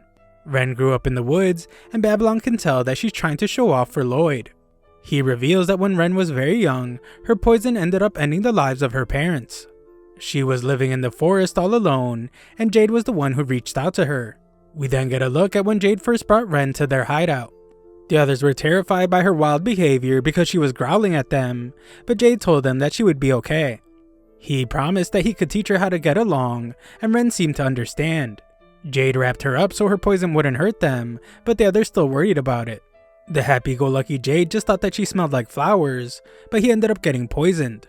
The others were certain that Ren couldn't be around other people, but Jade vowed to live with Ren no matter what. As Jade held her over his head, he asked for the others to help him raise her. Talia agreed to make Ren some clothes, and Galil stated that he would be her teacher. Even Babylon pitched in by trying to make some food that could neutralize poison, and Ren teared up as she was touched by their gestures. Jade came up with a spell to suppress her poison, and they implemented it into her new clothes so that Ren could officially join them. Ren was overwhelmed with emotion, and Jade has been like a big brother to her ever since. Lloyd admires the spell that Jade put on her clothes, and he says that he would like to meet him. Grim is shocked to see Lloyd showing interest in another human being, so this must mean that Jade is pretty powerful. A while later, Ren shows everyone the stew she made, but it's not very appetizing. They want Crow to use his cursed speech to make it taste better, but Ren stops him with a poison punch and demands that they try it first. The others convince her that Lloyd won't like her stew because he's a prince, but they are shocked when Lloyd starts slamming it down. It turns out that Lloyd was dead broke in his past life, so he used to eat much worse food, and the stew actually tastes pretty good to him. The others like Lloyd a lot more for this, so they follow his lead and start eating the stew. Ren was actually never able to cook before because her poison would always get in the food, so she's really happy now, and she hopes that Jade will be able to taste her cooking. Another look back shows that Jade told everyone that the guild was reconsidering the bounties on their heads. Everyone celebrated about one day being able to live normal lives, but Jade revealed that he had to confess something. He initially told them that he was just some random outcast, but in reality he is the third son of the Lord of Lordist. Lordist is ruled by his family, but they are pretty evil. They plan for war every day like a bunch of bloodthirsty animals. Jade was looking for a way to stop the war, so that is why he formed a group of assassins. Jade admitted to manipulating them, so he apologized. Jade thought that he was dropping a major bomb on them, so he was surprised when they said that they already knew. Everyone is pretty calm about it, but Ren was in utter shock. Everyone explained that they all have their own pasts, but what matters now is that Jade has given everyone hope for a better life. They were all excited about helping Jade eliminate his evil family, but Jade declared that he wanted to do it on his own. If the guild found out that they helped him, he was sure that their bounties would skyrocket. Jade couldn't let that happen, so he wanted to handle it alone. Jade states that his body is cursed, his family is a curse, and his entire life has felt like a curse. However, he feels blessed to have met all his friends. Everyone begins to tear up as Jade explains that he would like to live with all of them for the rest of his life, but he can't. His family's going to start a war someday, and he can't just sit back and ignore that. Jade's only request is for them to keep the guild going, even if he never returns from Lordist. However, if he succeeds at his goal, then he will become the ruler of Lordist, and he promises to make it a territory where Blighted can live happily. Most importantly though, it would mean that they could all live together. Back to the present, Lloyd falls asleep after their meal. The assassins think he's a cute kid for falling asleep so easily, but Grim points out that this kid has a heavy-duty barrier around him at all times. The group begins to fear that Jade might be under the control of his family, so they decide to scout the manor first. They don't want to bother Lloyd though, so they will leave him outside. The assassins want Grim to stay and protect Lloyd, but he explains that Lloyd is practically invincible, even in his sleep. Grim is more worried about being scolded by Lloyd if anything happens to the assassins, so he decides that he will go with them. They arrive to find a pretty normal party with no signs of aggression, so Grim thinks they should come back when they have Lloyd with them. Ren thinks that's a great idea as he wants to introduce him to Jade. Galil agrees and seems to remember that Jade mentioned being interested in the 7th prince before. Just then they are found by some weirdo, and he announces their arrival to everyone. The assassins feel out of place as they never learn their manners.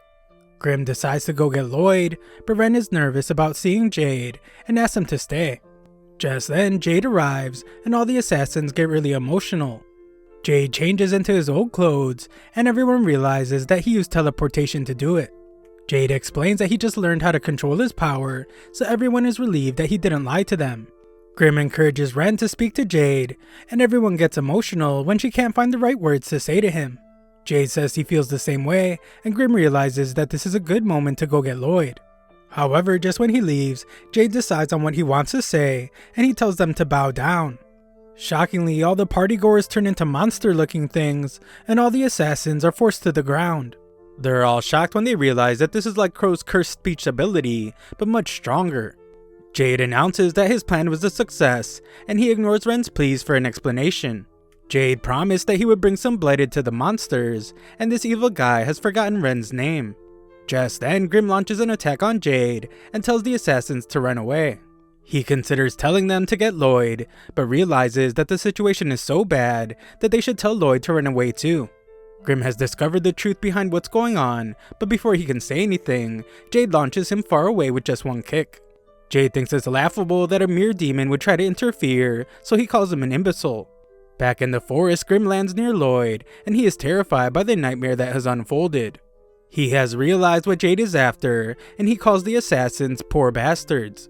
Back at the manor, Ren begs for Jade to explain what's going on, and the monsters mock her for being a stupid human.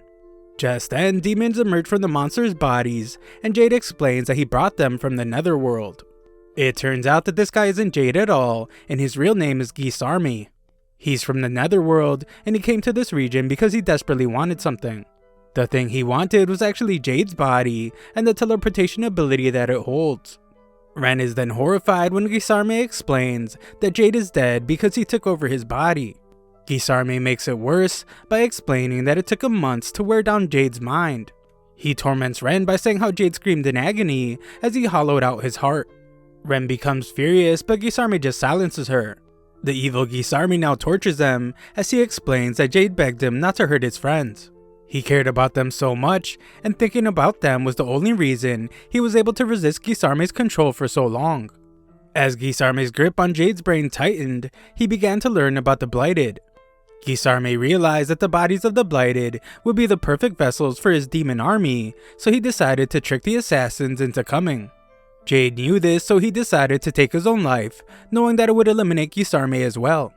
Gisarmi let him do it so he could feel the pain, but at the last second he healed their body. Gisarmi now mocks Jade for letting his determination go to waste, and all the demons laugh at him. Ren demands that he shut up, but Gisarmi keeps going. He explains that Jade tried taking his life in several different ways after that, reliving hell over and over again. This just caused his mind to erode faster, and eventually his mind took its leave of this world once and for all.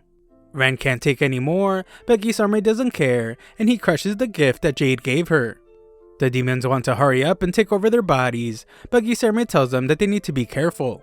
Their abilities are dangerous, and they all laugh when he explains that Ren ended the lives of her own parents with her poison. The other assassins become furious because they know just how much pain that caused Ren, and now this monster is using Jade's voice to mock her. They all desperately want to attack Gisarmi, but their bodies just won't move. Just before Gisarmi lets the demons start picking bodies, he notices a mark on Ren's body that wasn't in Jade's memories. Gisarmi uses cursed speech to force Ren to tell him who defaced his property, but he gets annoyed when she resists. Ren can only resist by biting down on her own lip, causing her to bleed, and Gisarmi realizes that she's doing it to protect her comrades. The tricky monster forces her to have a vision with Jade, and she tells him that she can control her poison thanks to a spell that someone put on her.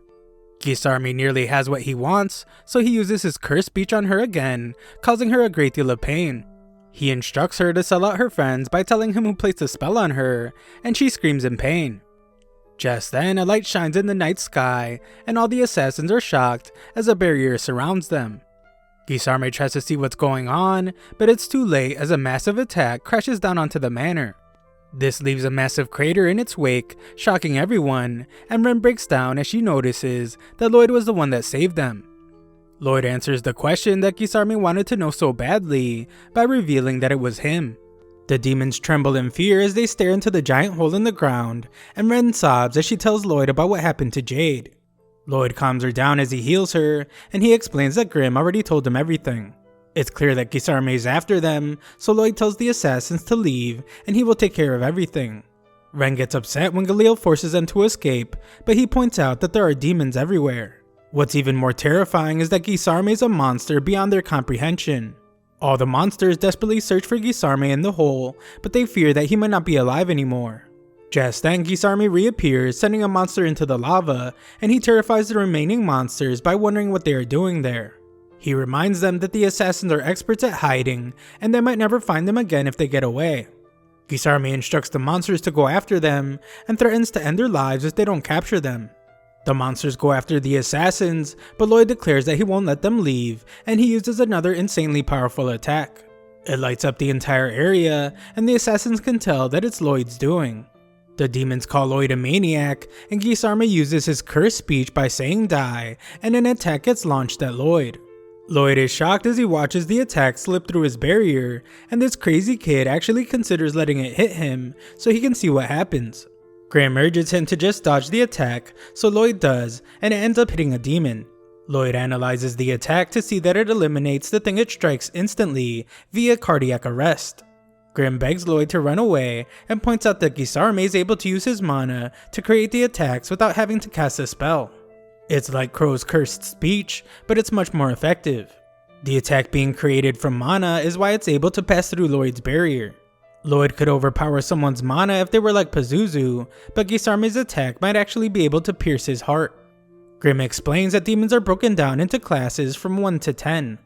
Gisarme's minions are down at the 10th class, which is why magic works against them. Pazuzu was in the 8th class, and Grimm is in the 3rd.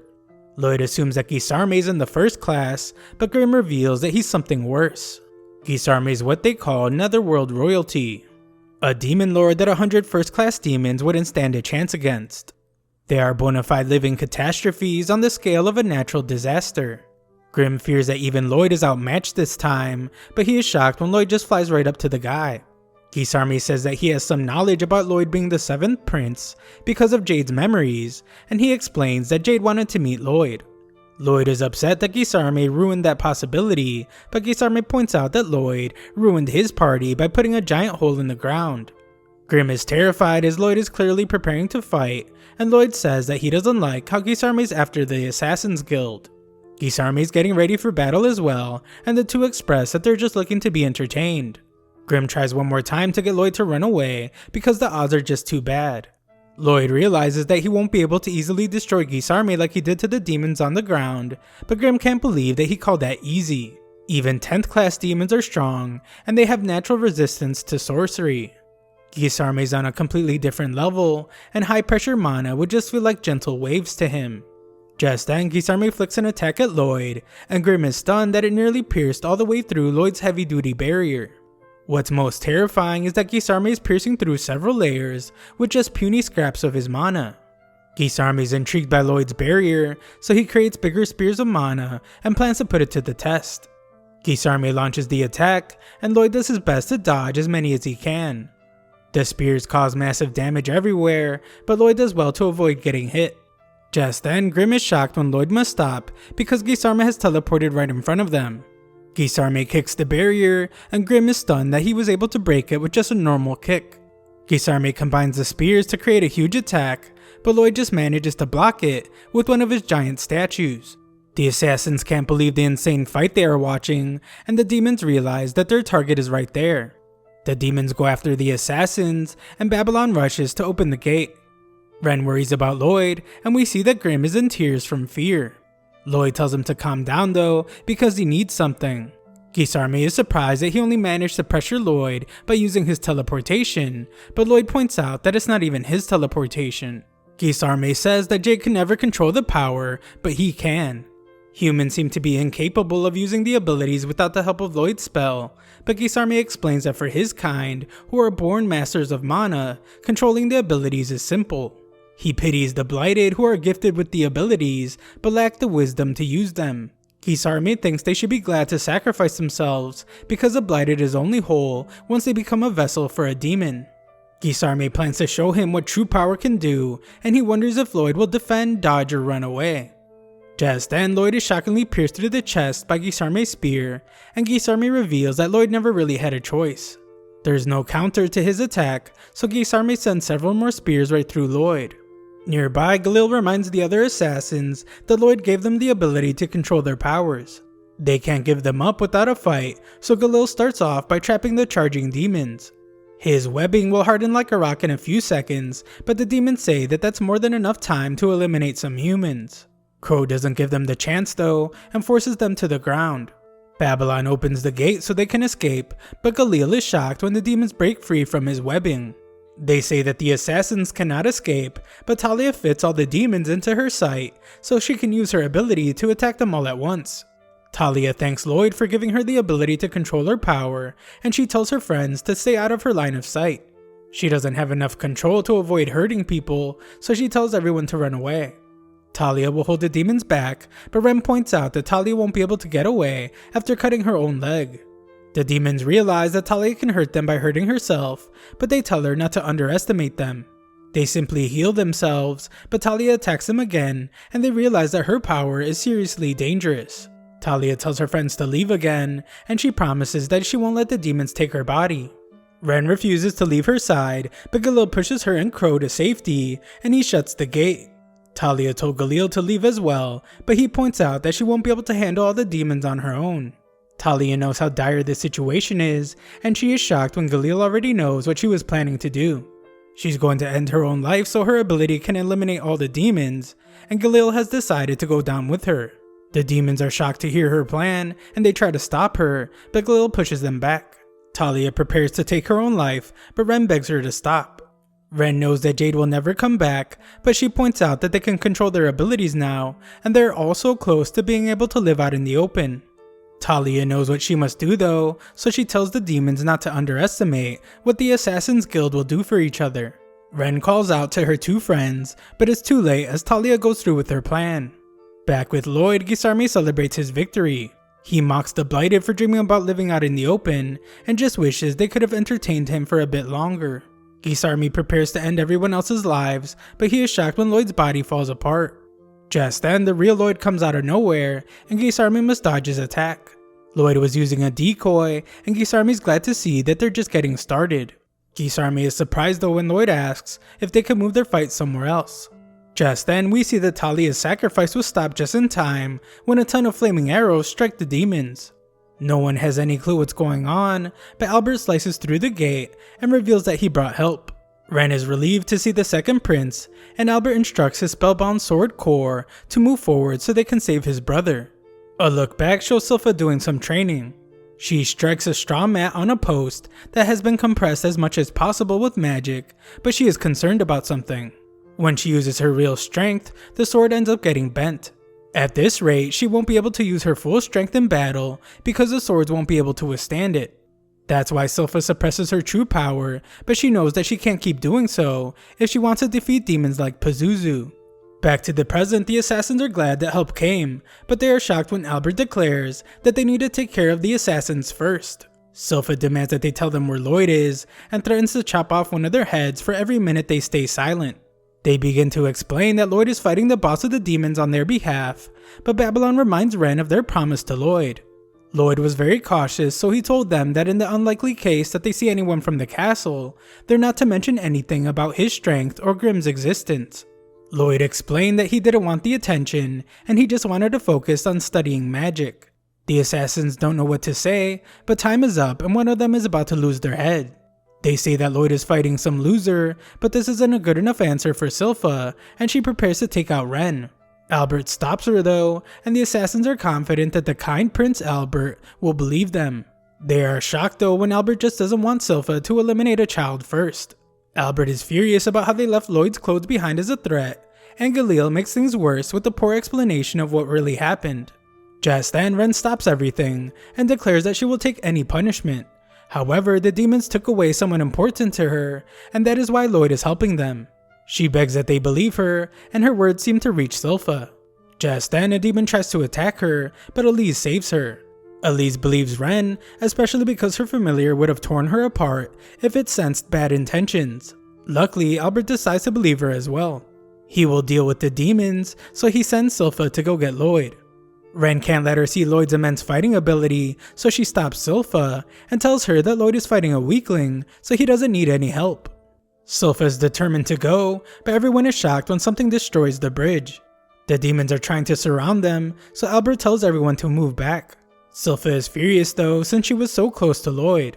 It turns out that this was Lloyd's doing. Gisarme tries a sneak attack on him, but Lloyd dodges it. Grim is terrified and has no clue what's going on because there's something strange about Lloyd's sword. Down below, Albert and his men start attacking the demons, and Lloyd is glad to see that they can take care of themselves.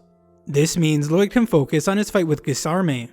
Albert is concerned because the demons are resistant to magic, but at least their attacks are causing a bit of pain. Dion launches a powerful attack from his Dylord sword, and the demons can tell that he has way more firepower than the other attackers. He's surprised that the demons can still move after his attack, so he wonders what Albert is planning to do. Their troops will run out of mana by using their spellbound swords at this range, and all the smoke from attacking will make it hard for their best melee fighters Silpha and Liru to get close. Just then, Albert is shocked when he realizes that Silpha isn't there. It turns out that she has mounted Shiro, and she tells him to take her to his master.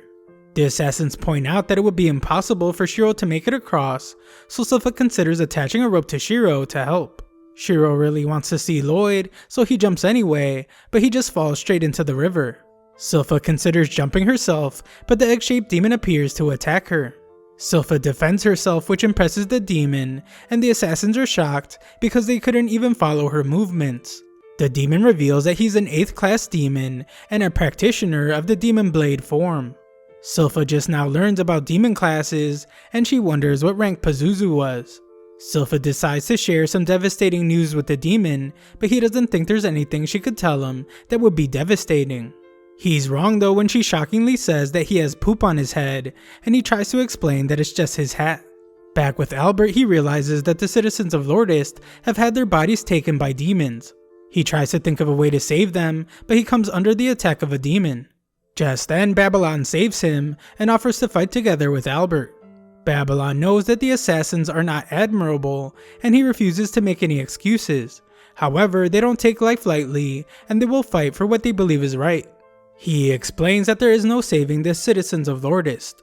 All that's left are demons wearing their bodies as suits. Albert thanks him for his advice and makes a decision on what he must do. He prepares an attack and apologizes to the citizens for arriving too late. Albert finishes his incantation and promises to set the citizens free. Albert's attack is insanely powerful, and he causes massive fireballs to rain down from the sky.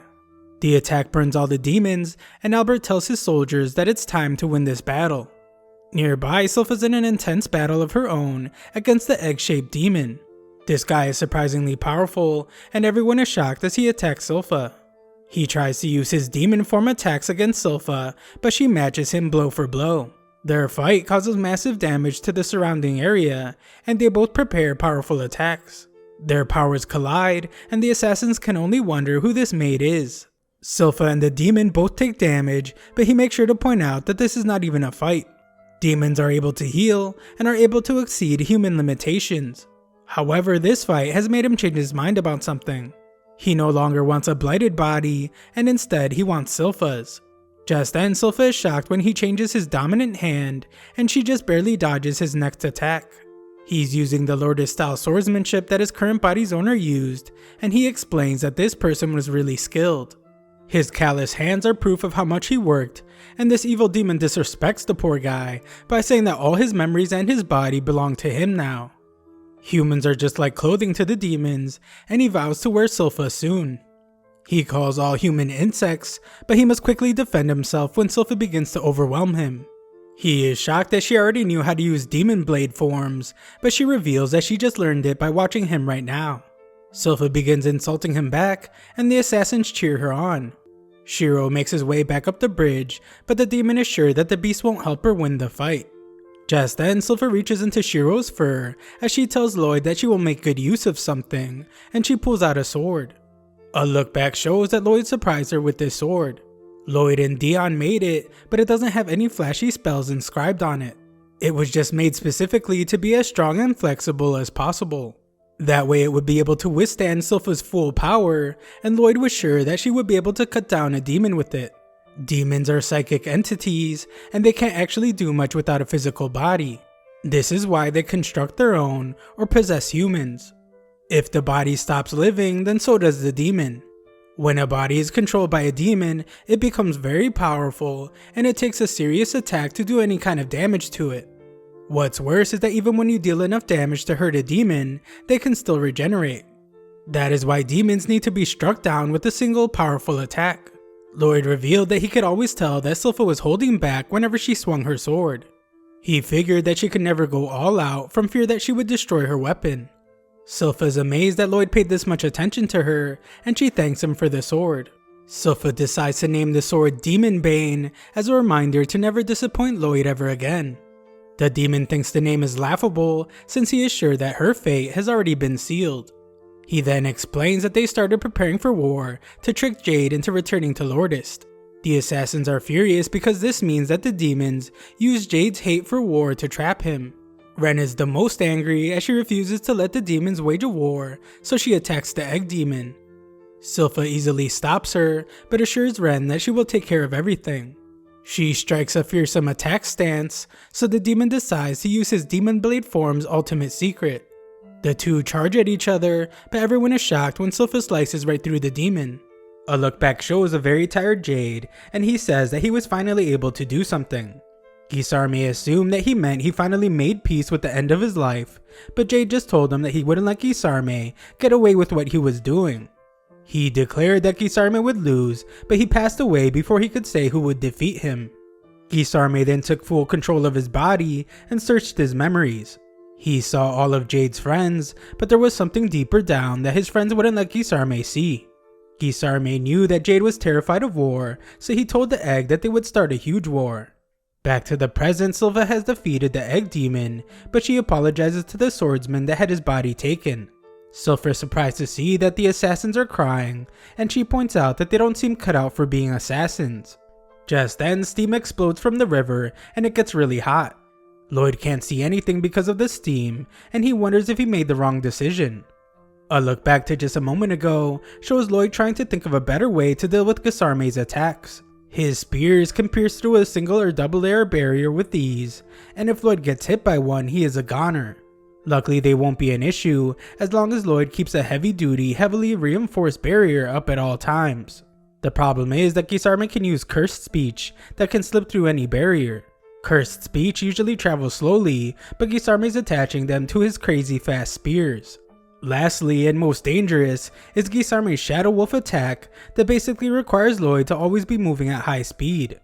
If Lloyd slows down for even just a couple of seconds, Gisarme takes note of his position and teleports an attack at him. Lloyd figures that Gisarme has so many powerful attacks that he's just going all out on offense, so Lloyd decides to switch to attacking as well. Lloyd must do this in under 2 seconds to avoid the Shadow Wolf attack. He does, and Gisarme is amazed by Lloyd's magic. He isn't worried though because he is sure he can survive its attack easily, but Gisarme doesn't want to burn his clothes, so he dodges. Lloyd figured he would, and his attack just hits the river and causes the steam to go everywhere. Lloyd now gets annoyed because Gisarme can teleport anywhere, and he constantly has to use spectral detection to find him. Grim reminds him to keep moving, so Lloyd flies off, but he comes up with an idea. Lloyd wasn't moving for a while there, but Gisarme didn't use Shadow Wolf to attack him. This makes Lloyd wonder how Gisarme is able to detect where he is. He remembers that Gisarme was afraid of letting the assassins get away because they wouldn't be able to find them again. Lloyd determines that Gisarme relies on his line of sight to target his teleportation, and he realizes that the steam must be helping him hide. Grim gets worried when Lloyd stops moving, but no attacks come from Gisarme. The steam is blocking them, and Gisarme must see them in order to attack. Lloyd wants to get close enough to land an attack with his sword, but he is sure that Gisarme will notice if he gets too close. As for Gisarme, he knows that he just has to wait for Lloyd to make a move. This moment comes, but Lloyd shockingly uses several decoys. Gisarme can't tell which is the real Lloyd, so he lets himself get attacked. He determines that the real Lloyd is the only one using a sword not made from dirt, so Gisarme attacks him. Gisarme commends Lloyd for trying a physical attack because magic attacks don't work on him, but he explains that physical attacks don't hurt him either. No matter what kind of damage Lloyd does, Gisarme can regenerate in an instant. He can also harden his body to be as hard as iron, and he just let Lloyd stab him so he could identify which was the real one. Gisarme says that Lloyd can be proud of himself in the afterlife after being able to just touch him, but his evil villain speech isn't going so well because Lloyd's clones still haven't disappeared. Just then, Gisarme is shocked to see that the Lloyd he attacked was a fake as well. This means that Lloyd gave the real sword to a clone in order to trick Gisarme. Gisarme determines that Lloyd must be hiding in the sky, but he is wrong as the real Lloyd blasts him with an attack from behind. Lloyd thinks his plan is going pretty well, but Gisarme disagrees as he regenerates. He teleports some clothes to his body, and we learn a bit more about his ability. Gisarme can teleport things without seeing them, but he has to know what their exact location is. Lloyd then explains to us that his clones are pretty much useless because they're really only good at doing silly dances. There are plenty of ways for this to end badly for him, and his plan is really risky. Grim is terrified, and Gisarme decides to take the simplest approach and attack all the Lloyds. This attack reveals the real Lloyd, as Gisarme knew that Lloyd would protect his real body with the barrier. This turns out to be another clever trick though, so Gisarme keeps attacking. Gisarme tries to figure out what Lloyd is doing, and he gets excited when he realizes that this fight is more exciting than fighting demonic legions. He is sure that Lloyd must feel the same way, and he takes out even more clones. In the shadows, Grim is terrified to see what Lloyd's plan was. He knew that Gisarme would target his clones with a barrier, so he decided not to put a barrier around himself. Instead, he's just using an obscure skill to hide his presence and doing his best to avoid being hit by spears. This is incredibly dangerous, so Grim wonders what could possibly be worth such a reckless strategy. A look back shows what is so special about the sword Lloyd is using. It's a spellbound sword with an inscription for spell taking. Spelltaker can absorb a spell and use it to increase the wielder's own mana, or he can analyze it. Back to the present, Grim realizes that Lloyd is trying to decipher the spell needed to use Shadow Wolf, the one that Jade spent his entire life trying to figure out and failed. Trying to do this in the middle of such a dangerous fight is insane, so Grim begs Lloyd to just give up and run away. He realizes though that Lloyd won't run because he would never turn his back on undiscovered magic. Lloyd is the biggest magic maniac in the world, so Grim gets some confidence and roots for Lloyd to defeat Gisarme. Lloyd uses Spelltaker to analyze the spell, and he searches for Jade inside of it. He tries to tell Jade that all his friends are waiting for him, but Lloyd is shocked by what he sees. Lloyd reveals himself to Gisarme, and Gisarme is stunned when he realizes that he wasn't protecting himself with a barrier because of the cut on his cheek. Lloyd explains that he has realized something, so he stopped using his clones, and Gisarme assumes that Lloyd realized that he couldn't win. Gisarme would like to know why Lloyd fights in the first place. He knows that Lloyd is unlike everyone else. Lloyd is broken in some way, and Gisarme says that they are the same. Gisarme wants Lloyd to follow him, but Lloyd shuts him down immediately. Lloyd acknowledges that Gisarme is powerful, but points out that that is all he has. Humans on the other hand are weak, and they live life struggling with what they lack. However, that is why they're able to build incredible things. Magic is the perfect example of this because it was born from people's desires to control things like fire and flight. Every spell ever formulated is rooted in their dreams. This is why sorcery is infinitely interesting to Lloyd. Gisarme doesn't care and just prepares to eliminate him, but Lloyd absolutely destroys Gisarme. Gisarme is in a great deal of pain, and Lloyd explains that it was an attack just using key techniques. Gisarme has no clue what that is, but he's more shocked because Lloyd anticipated where he was teleporting to land an attack. Lloyd says he is bored of Gisarme's attacks and tells him to hurry up and use some new ones. Gisarme becomes furious at the thought of a human ordering around a demon lord, but Lloyd reminds Gisarme of Jade's last words. Gisarme doesn't think much of it, but Lloyd explains that Jade said Gisarme would lose. This infuriates Gisarme even more, but Lloyd just sends him flying. Lloyd unleashes his crazy onslaught, but Gisarme takes a moment from screaming in pain to remind himself to remain calm. The damage Lloyd is doing hurts badly, but he reminds himself that he can just regenerate. Guisarme calms himself, but only to think about how there is a bigger problem. Lloyd continues to overwhelm Guisarme and uses double casting to prepare his next attack. This incredible attack blasts Guisarme back near the castle, and Lloyd strikes him again. Guisarme panics as he sees magma, but he can't tell where he is. Falling into magma would be really bad for him, so he uses line of sight to just avoid it, but Lloyd just lands another powerful attack. Just then, Lloyd thinks about how he has always been obsessed with magic in this life and his past one. He was always curious about the people behind the spells they created, and that is no different when it comes to Jade. Guisarme is now in a lot of pain, and Lloyd declares that this fight hasn't been fun for him at all. Guisarme seems to be out of ideas, so Lloyd declares that it's time to end him. Guisarme reveals that there's one great thing that separates demons from demon lords, and that is the ability to freely control atmospheric mana. He concentrates all the mana in the area and forms an attack that is capable of reducing anything in creation to oblivion. It is called the Mortal Dark Sphere. Guisarme unleashes the terrifyingly powerful attack, but Lloyd just easily makes it disappear. Guisarme desperately searches for his dark sphere, so Lloyd simply explains that he erased it by hitting it with a similar technique. Guisarme refuses to believe that Lloyd is capable of this, but Lloyd shows him that it's called the Void. This technique can cast its target into another dimension, reducing it to dust. This was a spell he learned a long time ago, and just now realized that it's the same as Guisarme's dark sphere. Lloyd messed around with it at first, and wondered what would happen if two of them collided. His curiosity led him to testing it out by making two of them. Guisarme loses his mind at how insane that is, because it takes an unheard amount of mana just to create one. Lloyd couldn't wait to see what would happen when they collided, but the voids just neutralized each other. His disappointment then is only matched by the disappointment he feels now in this fight with Guisarme. Guisarme is filled with rage, but Ars barely listens to his rant.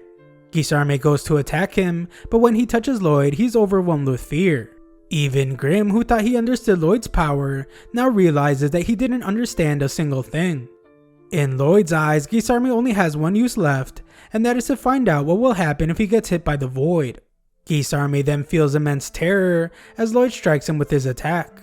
Nearby, Sylpha attacks the demons in the steam, but she notices that they're moving sluggishly. There is also a sweet scent, and Ren appears to tell her not to breathe in too deeply. It's Ren's poison, and she is doing her best to keep it from hitting her friends. Albert thinks it would fare better in the fight if the sun came up, and he realizes that the sun should have come up already. They think it might be the steam, but they quickly realize that dark clouds are covering the sky. Guisarme screams in agony as this damage is too much for him to regenerate from, and his Shadow Wolf isn't working either.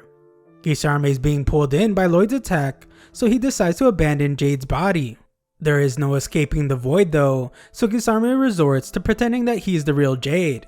He says that the Void removed Guisarme from his body, and begs Lloyd to stop the attack. He calls out for the other assassins to attack Lloyd for him, but Lloyd knows better and crushes Guisarme. Grim begins to sob as Jade's spirit remains for a moment and disappears shortly after. Ren stares at the sky and remembers that Jade once told them a rumor about the 7th prince. Newspapers said that there was a firework accident on the day of his birth, but rumors say that it might have been a magic spell cast by the 7th prince the moment he was born. The other assassins couldn't believe it, but Jade thought that if the rumors were true, then a prodigy like the 7th prince could pull them out of their curses. Everyone had a friendly argument, and the big guy offered to serve the 7th prince for the rest of his life if he could save them. Ren sobs uncontrollably as she remembers how Jade wanted them to all live freely together. After the battle, Lloyd sets up a grave for Jade, but Grim points out how far it is from everyone else's. Lloyd explains that the Void consumes everything, and there was no body to bury for Jade, so this is more of a memorial. Grim is impressed that Lloyd was even able to land Void, since it moves so slowly, so Lloyd explains that he could only do it because he deciphered Guisarme's Shadow Wolf. He created a spell to detect whenever it was being used, and attached it to his reflexes, so he could dodge and pursue it automatically. Grim can't believe that Lloyd deciphered such a complex spell during a crazy battle, but Lloyd concedes that it was very reckless. Gisarme was incredibly powerful, and Lloyd got lucky because the spell for Shadow Wolf was laid out clearly for him. This was because at the very end, Jade managed to transcribe a complete spell for Shadow Wolf and he left it behind, knowing that someone would rise to the challenge of finding a way to overcome it. Lloyd declares that he did not win this fight, Jade did. Ren listens nearby and his words make her emotional. She wants to let Lloyd know how grateful she is, but Albert arrives to speak with him. Lloyd tries to hide who the grave is for, but Albert already knows that it's for the leader of the Assassin's Guild. Albert doesn't have the story completely right though, so Lloyd realizes that the assassins must have cooked up a story to protect his secret. Albert still knows that Lloyd defeated a demon alone, so he's proud of how strong and kind his little brother is. Unfortunately, life is complicated, and the Assassin's Guild has to be taken into custody. Ren awaits the same fate as soon as they find her. The assassins have done some pretty bad stuff in their past, and now they just took a prince and forced him into war. They have, however, vowed to make amends by serving Lloyd for the rest of their lives. They are so determined to make things right that Albert doesn't think they have to be restrained. Just then, everyone is shocked when Albert puts his sword on Lloyd and tells him how serious the situation is. He says that this won't be anything like owning a pet. If the assassins become his retainers and they commit some terrible act, then Lloyd will be held responsible. The assassins fear that Lloyd won't want them, but Lloyd decides that he will take full responsibility for them. Lloyd is sure that this is what he wants, and everyone is surprised when a gust of wind blows at this very moment. Albert wants to make sure that Albert knows that people care about him, so he tells him not to be so distant. He promises to be there for Lloyd whenever he needs, so he wants Lloyd to ask him for help more often. More importantly than being Prince, Lloyd is his brother first. Albert tells Lloyd how much he loves him, and everyone watches the nice moment. Just then, Tao comes out of nowhere to wonder if Lloyd and Albert are okay. She rushed over as soon as she heard that Lloyd was in trouble, and she tells everyone not to worry now that she is there. However, she can tell that the fight is over because of the grave and everyone's blank stare. Tao runs off ashamed of herself, but the others go after her to thank her for the other day. Grimm is surprised to see that Lloyd wanted the assassins as retainers. Lloyd tries to say that he is just interested in their abilities, but Grimm can tell that it's more than that. A while later, a tea party is held, but Tao is really nervous because of all the royalty there. Albert assures her that she can relax, but Tao gets a bit too comfortable and ends up paying the price when she calls Silpha a stupid maid and tells her to give her some tea. The two argue, and the assassins say that they like parties that are ruckus like this. A couple partygoers get a bit tipsy and say goodbye to Jade. Talia wishes that Albert would have a drink, but he points out that he's conducting official business by watching the assassins. Talia is persistent though, so she uses her ability to share her buzz with Albert. The others are shocked to see that she actually did it and wonder what will happen. Albert ends up getting mad when he remembers that the assassins never actually explained why they had Lloyd's clothes. Everyone is having a blast, but they realize that Ren isn't there.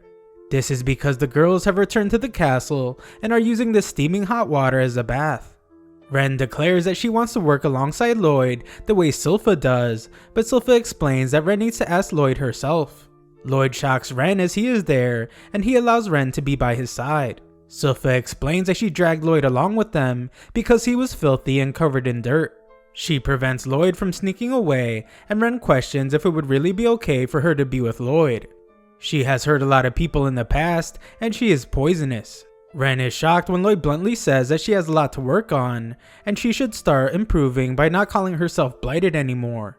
He explains that if she can learn to really understand her ability, then she might be able to become a pharmacist that makes medicine. Ren can't believe that she might actually be able to help people with her ability, and Lloyd explains that she just needs to study it more.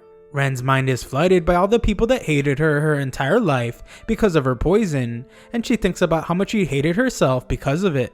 Lloyd accepted it with no hesitation, and she just now realizes that Lloyd never called them blighted even once. Lloyd advises her to work really hard as he leaves, and Ren promises to do so. Later we watch as everyone prepares to meet with the king. Lloyd fears that he will be in trouble, but the king is actually really proud of his sons. Down in the basement, Grimm cleans up, and he's happy to see that Lloyd is doing what he loves most, learning more about magic. Thanks for watching my recap. Subscribe to the channel to help us make the push to 700,000 subscribers.